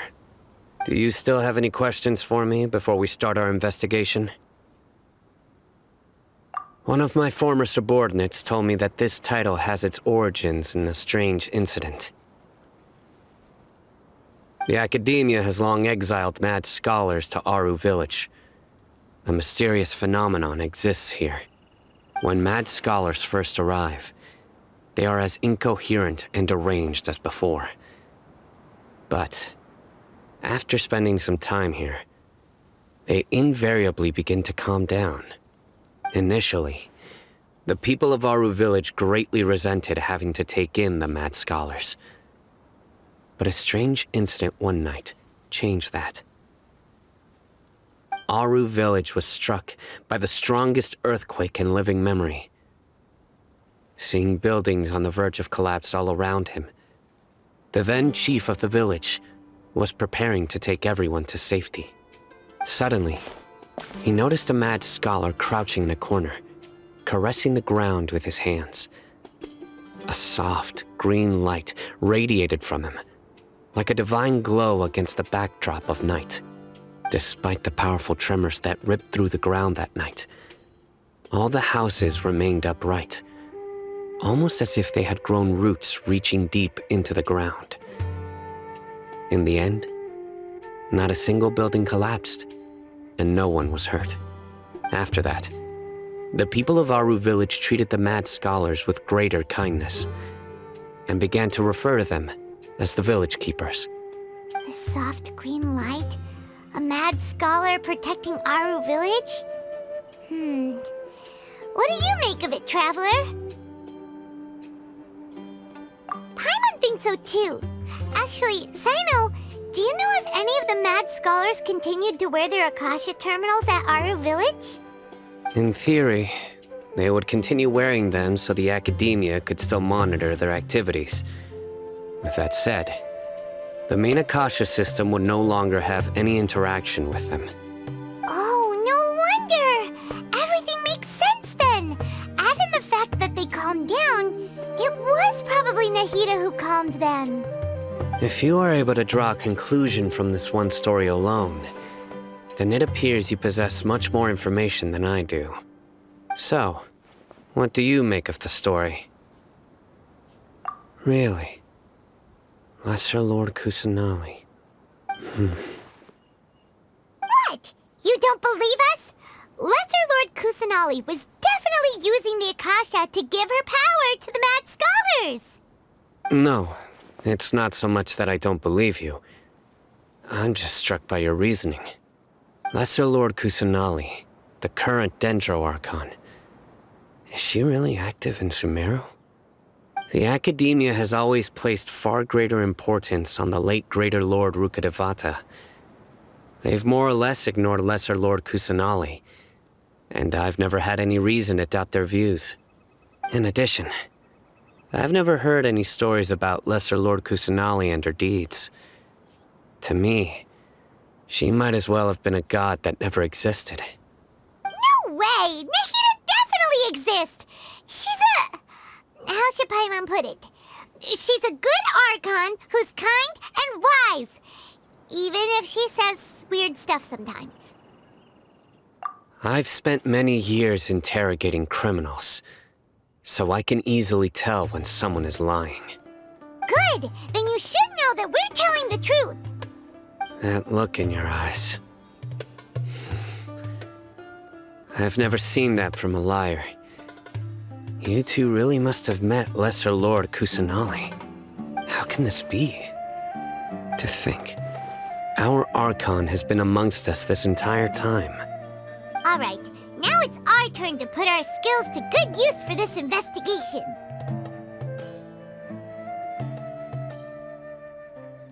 But easier said than done, especially since we don't have any leads. Maybe we can start by knocking on some doors. Excuse me, are you here to help me find my grandpa? Huh? Who are you?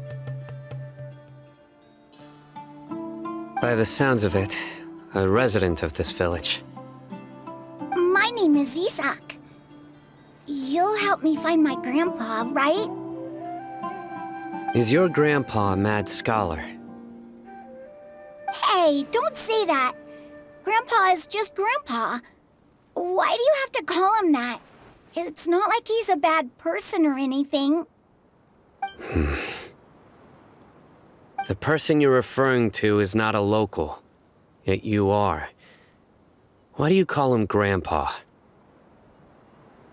Grandpa is just Grandpa. He's my family. I heard everything you said to the village chief. Please, you gotta take me with you. I want to find my grandpa. I swear I'll help. I won't be a nuisance. Ah, so you're the one who was eavesdropping on us around the village chief's house. I was planning to go out and take care of whoever it was, but I had a vague feeling that they didn't harbor any ill intent. Whoa. Hatham wasn't kidding about Matra having sharp senses. Sino, he's just a kid. All he wants is to find his grandpa. Let's find a way to help him. Sorry. I was only listening in because I wanted to know where Grandpa went. Honest. If you don't believe me, you can ask Miss Candace.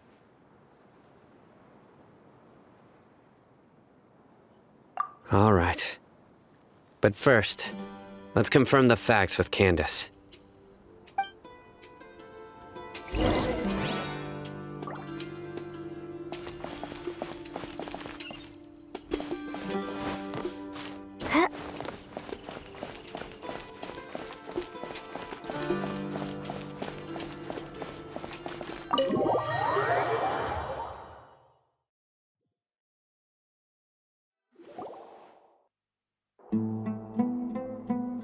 Sino is super vigilant. Is this what all the Matra are like? Ah, you're back already. We just wanted to confirm something with you. Do you know a boy by the name of Isak? I had a feeling he'd go looking for you. Huh? You knew this would happen? Yes. Although he tried his best to stay hidden, I still noticed him eavesdropping outside the window.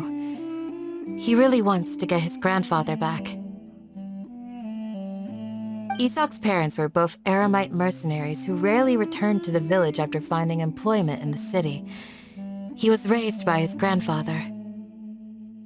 Unfortunately, it was only a few years before his grandpa passed away. Isak was still very young at the time, so various families in the village took turns caring for him so he could survive. Later, an elderly mad scholar arrived at the village. Isak thought the scholar bore a striking resemblance to his grandfather, and thus often spied on the man. However, the scholar was unkempt in appearance and incoherent in speech. Although Isak referred to the man as his grandpa, he was afraid and didn't dare to approach him. One summer night, the oft mumbling and bumbling grandpa suddenly calmed down and seemed to become more lucid. He even noticed Isak hiding in the distance. So Grandpa walked up to Isak and patted him on the head. He even took Isak to the entrance of the village, where he patiently taught the boy the names of the stars and accompanied Isak until he fell asleep. The next morning, Isak woke up and wanted to go find his grandpa again, only to realize his grandpa no longer recognized him. However, even so, Grandpa retained his calm expression.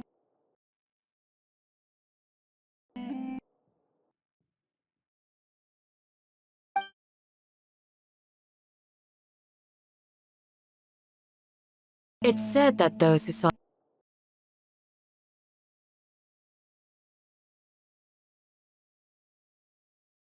the scholar claimed he Isak was thrilled that his All this somehow just makes Paimon feel really sad. It seems like they both... Perhaps.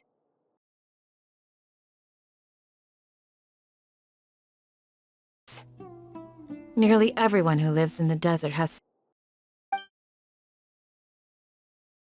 It's also my reason for fighting. I must continue to protect the...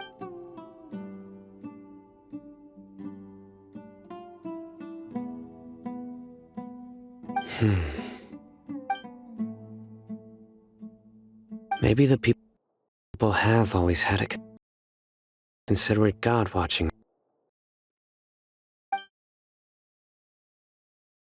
Huh? No, nothing. As long as Esau keeps his word and doesn't get in our way, we can take him along. Perhaps you are more compassionate than I gave you credit for. Please accept my thanks on Isak's behalf, Sino.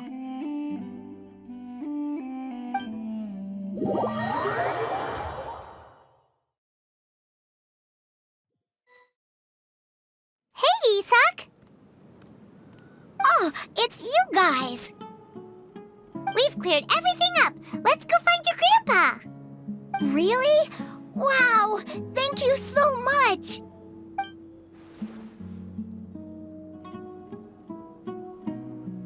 Yeah! Alright. Let's ask the local residents some questions first.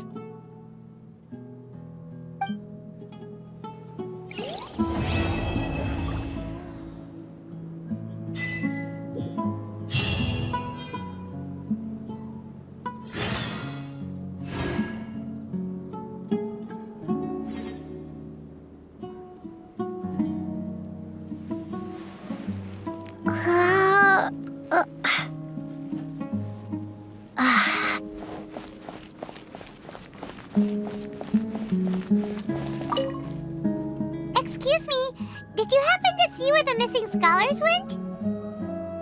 You mean the village keepers? Oh, let me think. When I was eating dinner the other day, I saw one of them by the side of the road, muttering away and eating mushrooms and tree roots. They shouldn't go around eating that kind of stuff. Okay. Did you notice anything else? Anything else? No, I think that's all I have to tell you. Sorry.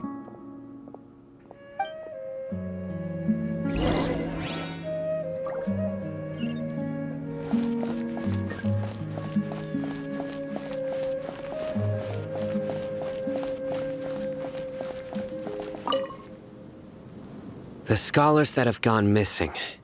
Have you seen them? Those eyes. Those fierce eyes. You look like a real fighter. Don't change the subject. Right. You were asking about the mad scholars. I think it's been a few days since I last saw them. I usually go to bed pretty early, so I'm not too familiar with what goes on at night. But honestly, I feel quite sympathetic towards them. Even though they act a little strange, they've helped me in the past. If it weren't for them, my house would have collapsed long ago. Do you also think Grandpa and the others are good people? Grandpa? Oh, hello there. It's little Isak. You mean that nice man who looks like your grandpa's long-lost twin, right? He was actually the one who protected my house. I saw it with my own eyes. He happened to be staying near my house that day and was doing something with his hands on the ground. It still feels pretty surreal now that I think back on it. Did someone teach them how to do that? Well, whatever the case, I'll always be thankful to him and whoever taught him to look out for others. I'm pretty sure that if I ever went mad, I wouldn't be able to do anything like that. Gotcha. Thank you.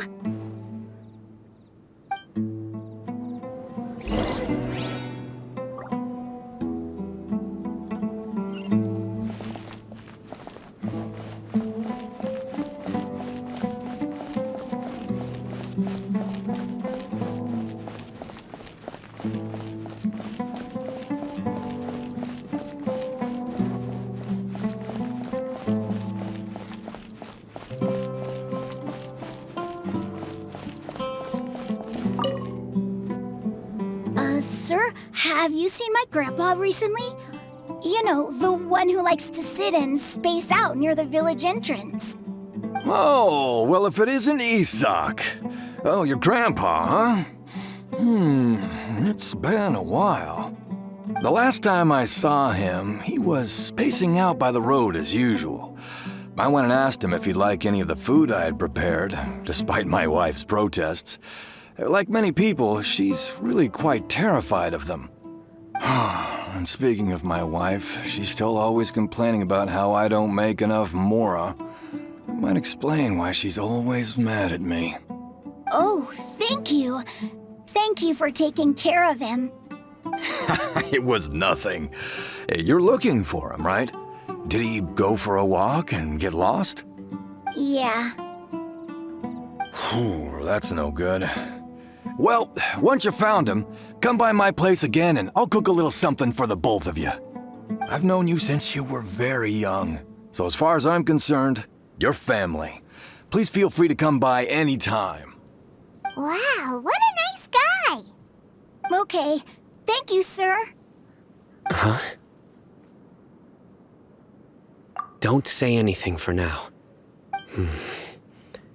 Isak, stay here. Let's head over there. Stay quiet as you move.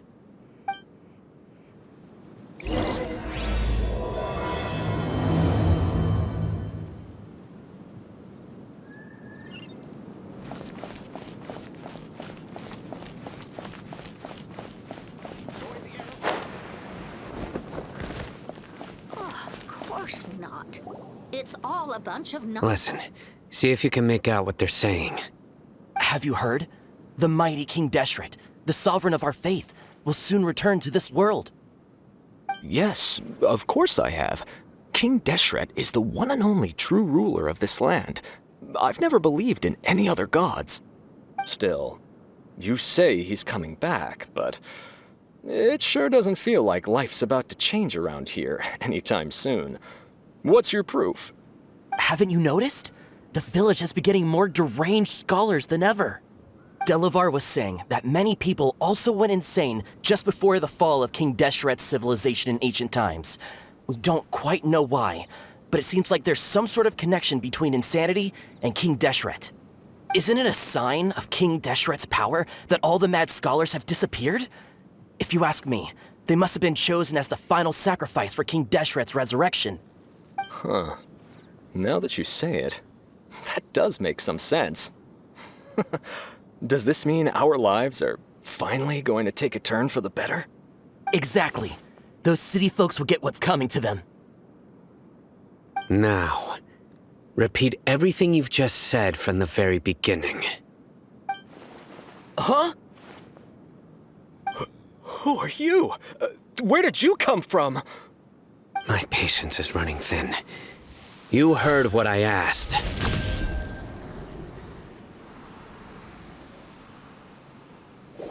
Yeah! Bro, this guy's something else. Just look at his eyes. One wrong move, and he's gonna flay us alive. Let's not get on his bad side, okay? I am no match for this guy. Oh, okay, good sir. What is it you would like to know? Tell me about King Deshret's resurrection. Well, I only know a few things from hearsay. I went for a drink the other day and heard others talking about a rumor that the madmen will disappear and that King Deshret will return to this land. I'm not making this up, I swear! Hey, go on, keep talking. It's true. It's all true, sir. We desert folk have had more than enough of those people at the academia. They keep sending us all their mad scholars and won't let us have a good life. Would you want to live like this if you were in our place? The radicals were even more thrilled than me when they heard the news. We're all praying for King Deshret's speedy return. Delavar also said that once King Deshret returns to our side, it's only a matter of time before we conquer the land on the other side of the wall. They're all willing to serve under King Deshret and fight for a share of the glory. Is that so? Seems like he still wants to know more. Keep talking.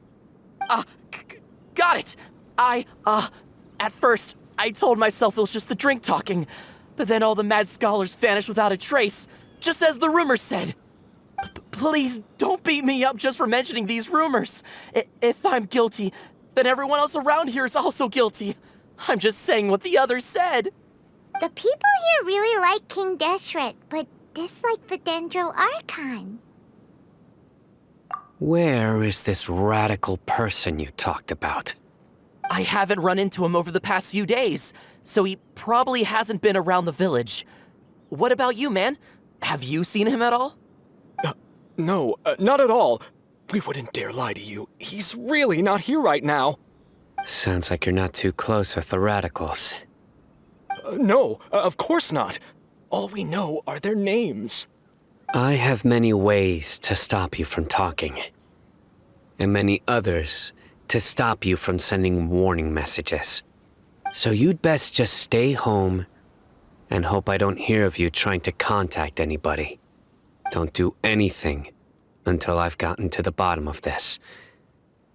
Try something foolish, and even Candace won't be able to protect you. Yes, got it. We'll do just as you say. That scared Paimon half to death.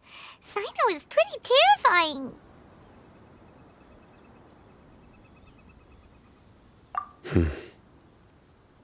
He didn't try to reassure us at all. It's like he's used to hearing that. Oh, Paimon bets lots of people have told him that before. I heard that. Sorry. It's part of being a Matra. The rumor we heard just now seems like a strong lead. But we need to check a few more places. Very well. Isak! I'm here. Where's your grandpa's house? Well, I can take you there. Just follow me.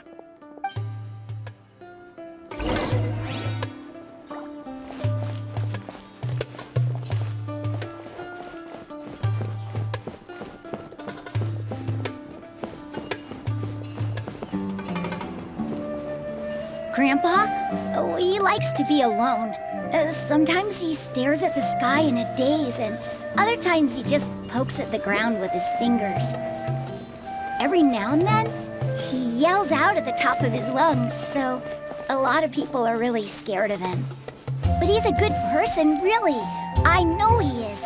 I swear, he's just like my real grandpa.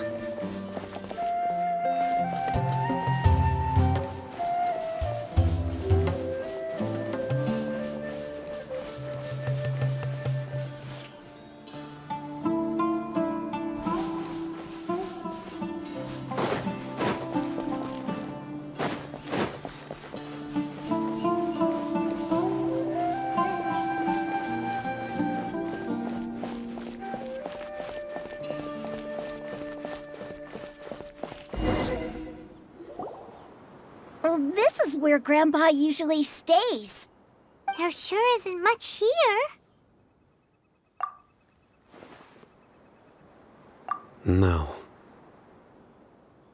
Incense? Please don't say it's the same one as before. But are you okay? Are you getting dizzy or need to lie down? There's a scent that you can sense, but I can't. A certain traveler here once passed out from that smell. Thankfully, Tainari saved the day. And then he... So, you know Tainari? Huh? You know him too? Are you two friends? Yes. Now that I concentrate, I can also make out the scent of incense. Wait, surely Tainari didn't lecture you too. No, no need. Did you first encounter this scent at Tainari's house? In the forest. From a scholar.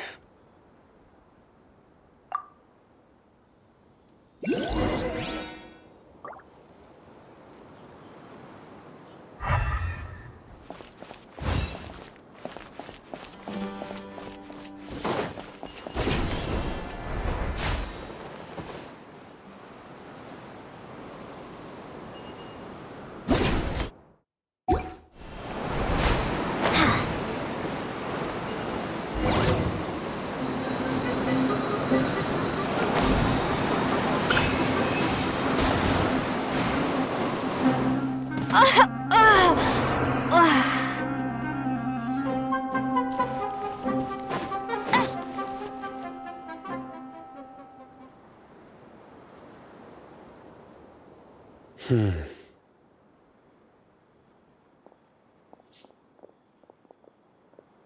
are you looking for, Sino? Here it is. Take a look right here. Paimon doesn't see anything. Although the traces have been completely buried in the sand, there are footprints here. From the size and shape, they belong to an adult male. This pattern is a common one from this area. Local shoes. This was probably someone from the village. The scent is quite faint, but still extant. The footprints head in that direction.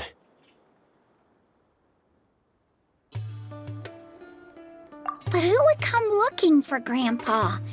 He doesn't have any friends. We'd have to ask whoever lured him away with the incense. Huh? So you can lure someone away with just a scent? Hey! What's wrong with liking good food? Everyone's got something they love in life. Exactly. Most scholars are fond of incense, since the smell supposedly helps them clear their minds and discover new knowledge. Even deep within the clutches of madness, they still yearn for their knowledge-seeking days, and will follow the scent whenever it presents itself. No, Grandpa. So, someone's taking advantage of their weakness? Huh. Still, why would anyone want to abduct all the scholars? Are the rumors really true? Could the disappearance of all the mad scholars have something to do with the radicals? It's highly likely. Please, you have to save my Grandpa. Grandpa's never done anything wrong. Please help him. Sounds like we'd better help get him back. Don't you worry, Isak. We won't let whoever took him get away with it. Let's head to Aru Village and inform Candace and the others about what we learned here. After that, we'll set off to find the scholars.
Right. The darker fabric definitely looks a lot better. That'd be my choice, too. We're back, Candace! We've got a lot to tell you. Ah, welcome back. Sounds like everyone's friends already. Oh, Dia's here too! You bet. So, everything goes smoothly? Reasonably. Alhaitham didn't go with you? We haven't seen him at all. Huh. I saw him around the village entrance earlier and figured he was investigating with you. I guess he must have gone off on his own. Did you find out anything useful?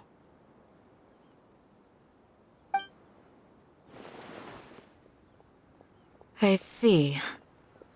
So someone used a kind of incense to lead the exiled scholars away from the village.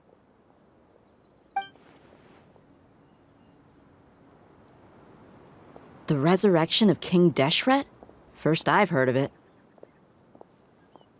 Far as I know, the kind of incense you just mentioned is only popular beyond the wall. Scholars are fond of it, but as you can see, there aren't many scholars still studying around these parts. No seller would be able to make a profit here. Not to mention, making incense is a labor-intensive process. You won't see anybody in the desert with the patience to make or sell something that requires that kind of effort. It seems someone from beyond the wall must have been supporting this. Makes sense. So what should we do then?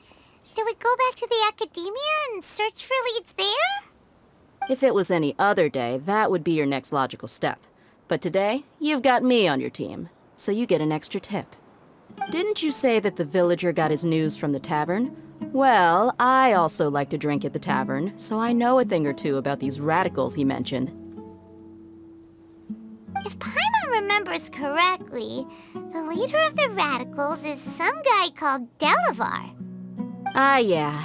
Delavar, the scar-riddled bandit, Engur, the wide-eyed butcher, and Jabari, the duck-tailed bearded crook. The whole lot of them are known around these parts.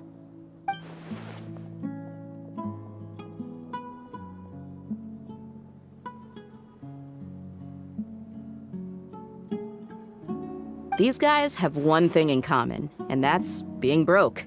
The rougher life gets, the more they want to believe in King Deshret. Way they see it, King Deshret's resurrection is their only chance at overthrowing the academia. Throwing all of Sumeru into chaos is the only way to change the way of life here in the desert. Anyway, that's my guess why they've chosen to become radicals. Tia! You're amazing! You really know this place inside and out!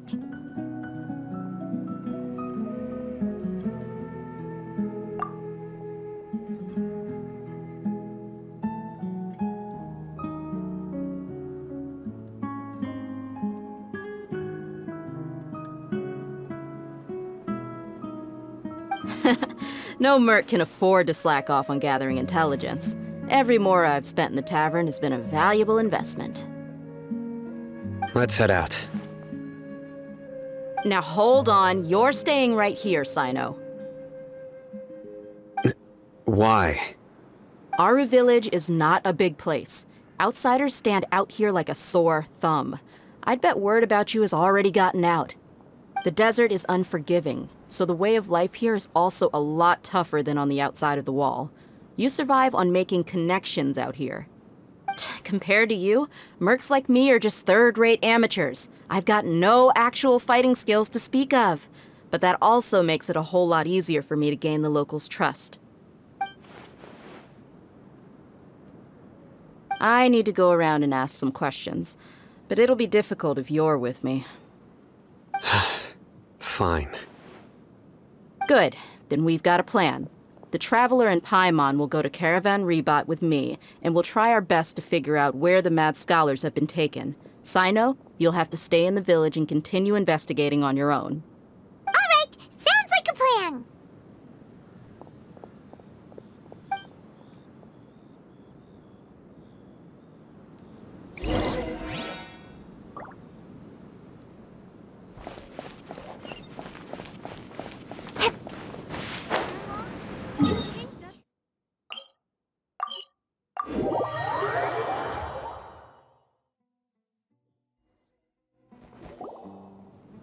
Well, here we are again!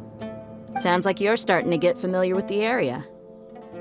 Paimon's amazed every time we see the wall of Samiel. How can a wall this tall even exist? It's almost unreal. I know what you mean. I had the same question every time I walked this way when I was a kid. Also, why is this high wall here? And can a wall really block sandstorms?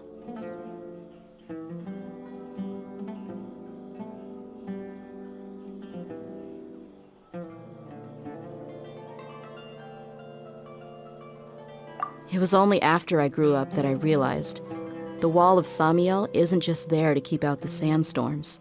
It serves a more important purpose, keeping out people like us. Sumeru is run by wise and mighty sages. To them, us desert dwellers are nothing but tools that can be used and discarded at their whim.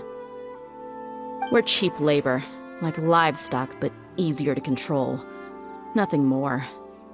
Even if a child from the desert got the chance to obtain an Akasha terminal, almost all their requests for knowledge would be denied. The academia believes we're underserving. Geniuses like Sataria are 1 in a million. The other children never get a single chance to try and rewrite their fate, even though the academia knows very well that we're humans, just as they are. That's terrible. I would tear down this wall with my own hands if I could.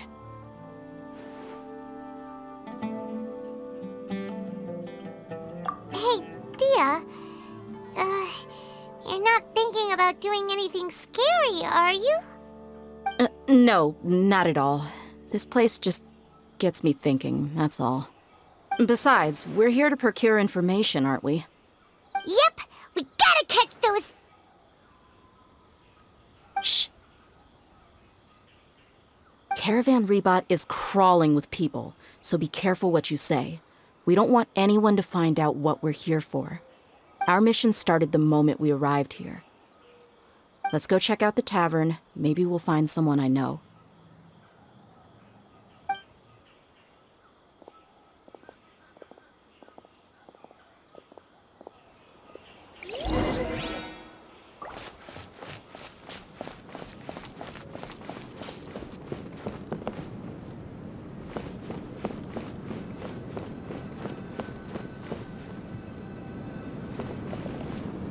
Just our luck.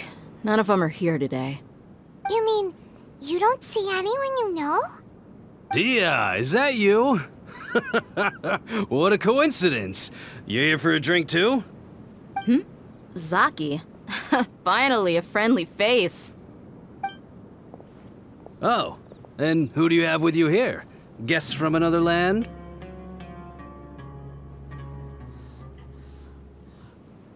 Hello, hello. I'm Zaki. Dia's, how would you put it?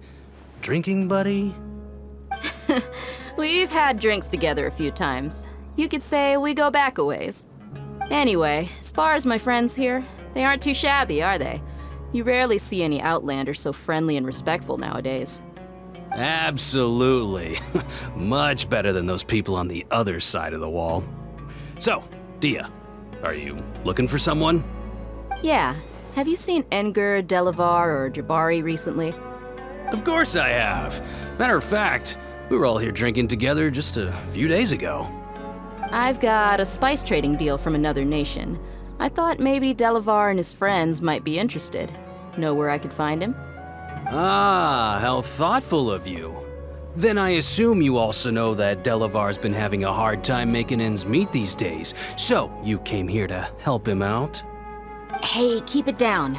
Let's just say I prefer to keep this deal a secret. Y'all at Caravan Rebot are like family.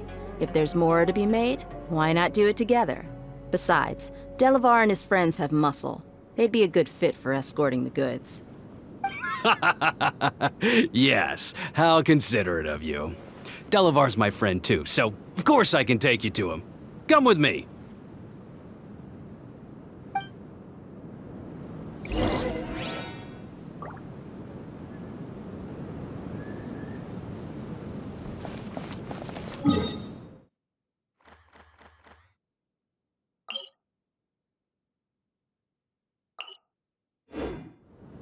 Travelers and visitors, I really wouldn't recommend going there.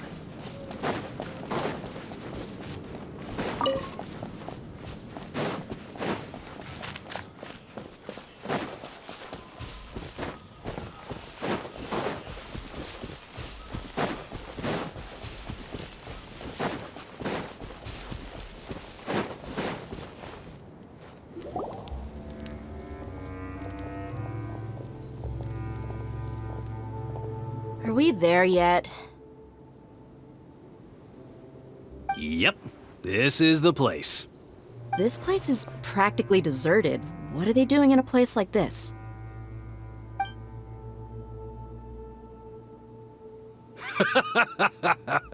Why don't you take a guess? Go on, a wild stab in the dark.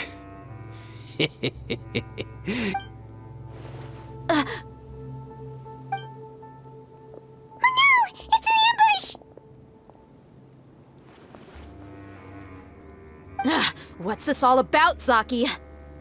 Come on, Dia. You really think we didn't hear about what you said back in Aru Village? The boys have kept a close eye on you from the moment you set foot there. Not only do I know that you're looking for Delavar, I also know that you've teamed up with people from the Academia to look for the missing scholars. So, you've been watching us from the very beginning? Uh-oh. I knew leaving Sino behind was a mistake! And you left the strongest one in the village, didn't you? Who do you think you are? You really thought we'd fall for your little business deal nonsense? So you and Delavar have been partners all along. Dia, I guess it's only natural for a traveling mercenary like you to be out of the loop. Those of us who hang around the tavern have stronger bonds than you think. But you got one thing right. We're all looking forward to an uprising in Sumeru. There's nothing more we'd like to see than the desert folk overthrowing the Academia. If that's the case, then I'm sure Delavar wouldn't miss a second of it. I'll be honest with you, if it weren't for what you said in the village, your little monologue about the Wall of Samiel would have convinced me that you're one of us. Delavar. And Engar, you're here too, huh? Long time no see, Miss Mercenary. You should have known the traitors are what us followers of King Deshret despise the most. Dia, I thought that you, a fellow desert dweller, would understand why King Deshret is greater than the Dendro Archon. Little did I know, you don't deserve to join us. Yeah, gee, what a missed opportunity. Adopting radical views and kidnapping innocent scholars, all because of some baseless rumors. Anything else I'm missing out on? See? There you have it. Mercenaries are just a bunch of faithless scum with only one thing on their minds. Mora. Pathetic. You're all like a pack of street rats. You're not wrong.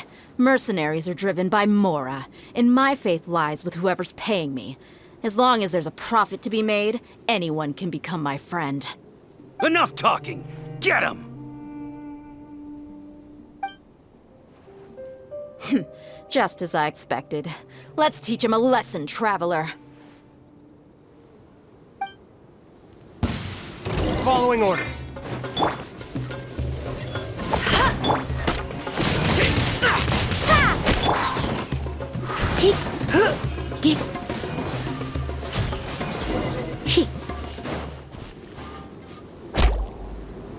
Impossible! How could you? So, what do you think about your meticulous network now, Zaki? How did you say it? It's only natural for a traveling mercenary like me to be out of the loop. I'm guessing your informant told you that I'm just an incompetent merc with no real fighting skills, correct? I mean, that is what I said after all. And of course you would believe everything he reported. The only thing you know about me is that I'm a mercenary, but you've never seen me in action. Even though you heard we went to handle monsters together, you believed that Candace was the only one doing all the real fighting. That so-called Flame Mane is just a fraud. She admitted it herself. She just uses her connections to gain the trust of others. That's what you thought, right? Ugh.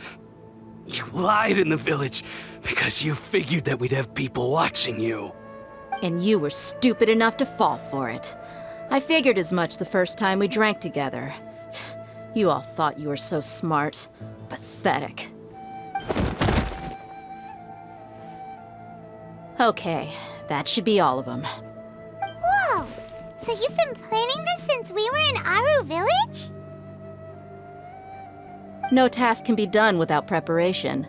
I just happened to notice a couple suspicious-looking people while you were out investigating. Oh, but instead of catching them right away, you let them report back. Those two who were snooping around were just a couple small fries. If we want to get the real catch, we have to be patient and give it some time. Oh, you mean the funny name she mentioned back in Uncle Ampu's house? The wide-eyed butcher, scar-riddled bandit, Paimon can't remember them all. That's just a bunch of drunk talk. Edgar and Delavar like to talk themselves up when they're drinking. Edgar, the wide-eyed butcher, and Delavar, the scar-riddled bandit, are the nicknames they came up with for themselves. Alcohol has a way of making people share what they really think, so Edgar and Delavar are always rambling in the tavern about how King Deshret is a superior deity. What about Zaki? He's just a numbskull who fell right into our trap. Zaki was probably the best hidden of them all. My initial plan was to find Delavar first, and then try to track him down. That's what you wanted to ask when we were at Uncle Anpu's house, right? Jabari is one of the villagers you talked to. You know, the one who wanted to treat Isak and his grandpa to some food. Wait, so he's a radical too? No, he isn't. I just needed to tack on a random villager name to make the eavesdropper think that I was making some wild guesses based on my impressions. Wow, what a genius idea! Well, that's an expert mercenary for you. Ah, you're too kind. It was straight from the usual playbook, if I'm honest. So, that thing you were saying before, is it really true? About what?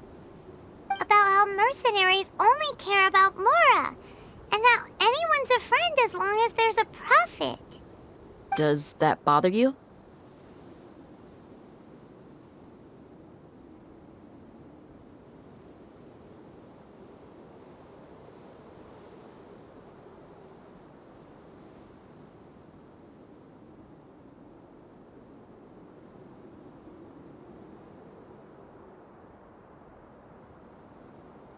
What makes you so sure?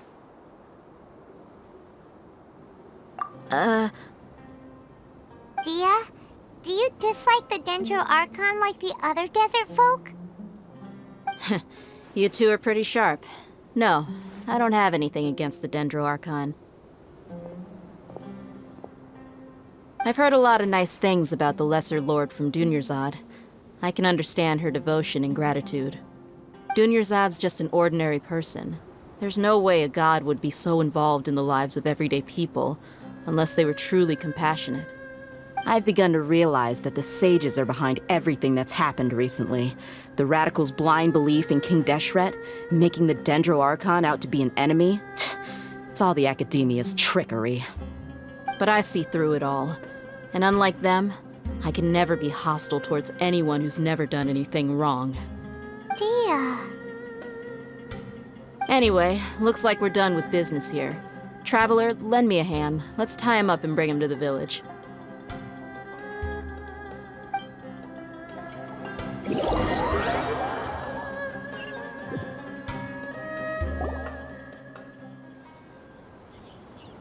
This should be all of them. I'll let you take it from here.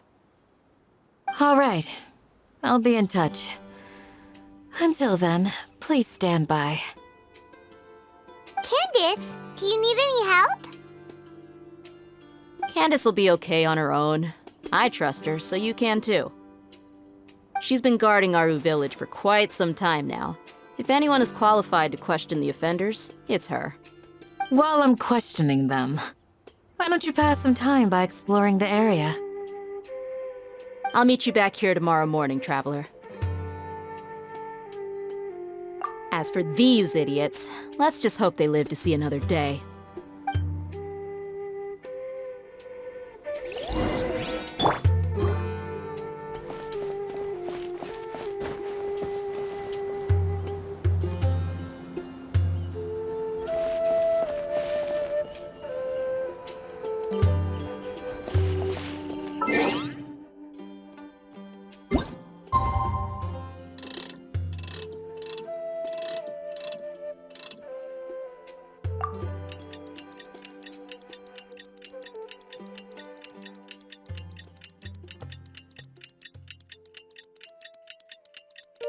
Hey, Dia! Right on time. We'll know any moment now. Paimon's been wondering. You seem to know Candace pretty well. Have you been friends for a long time? We've known each other for some time now. She's a pretty interesting person. Even though she's an extremely strong warrior, she never misuses her powers against others. Oh, Paimon knows what you mean. Like a lot of martial artists say, never take the fight outside the ring. Yep, I guess you can put it that way. It takes strong convictions to be as dedicated as she is, and shoulder that kind of responsibility. Us mercs, on the other hand, we pretty much live from one day to the next. Well, Paimon thinks you're great, too. Really? Thanks for that.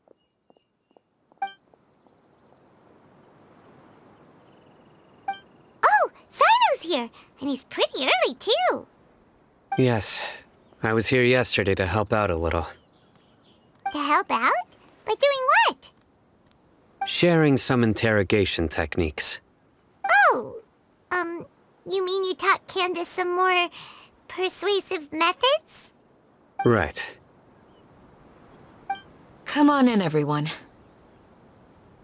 Come on, let's go inside.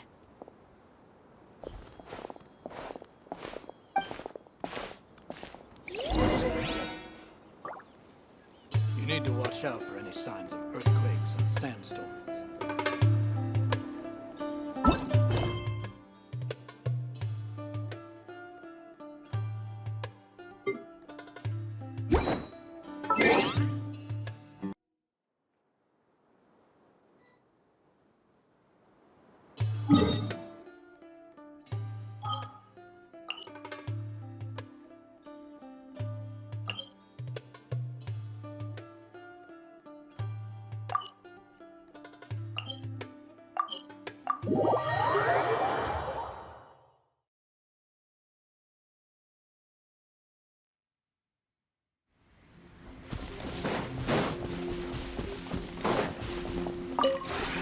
We have put it.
If you ever have...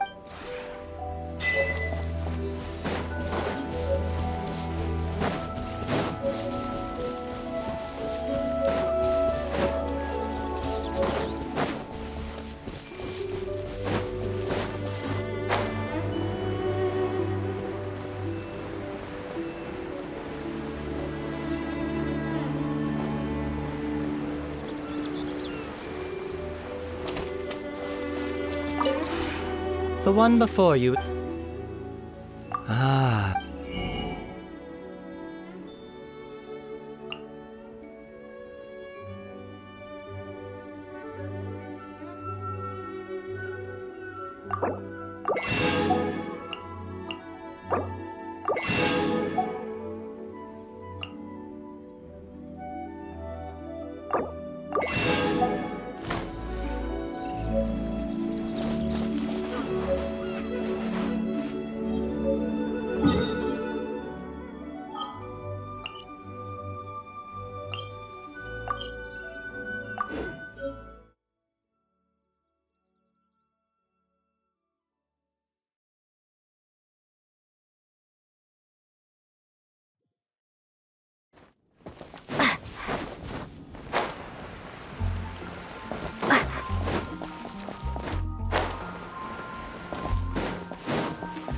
Add Astro.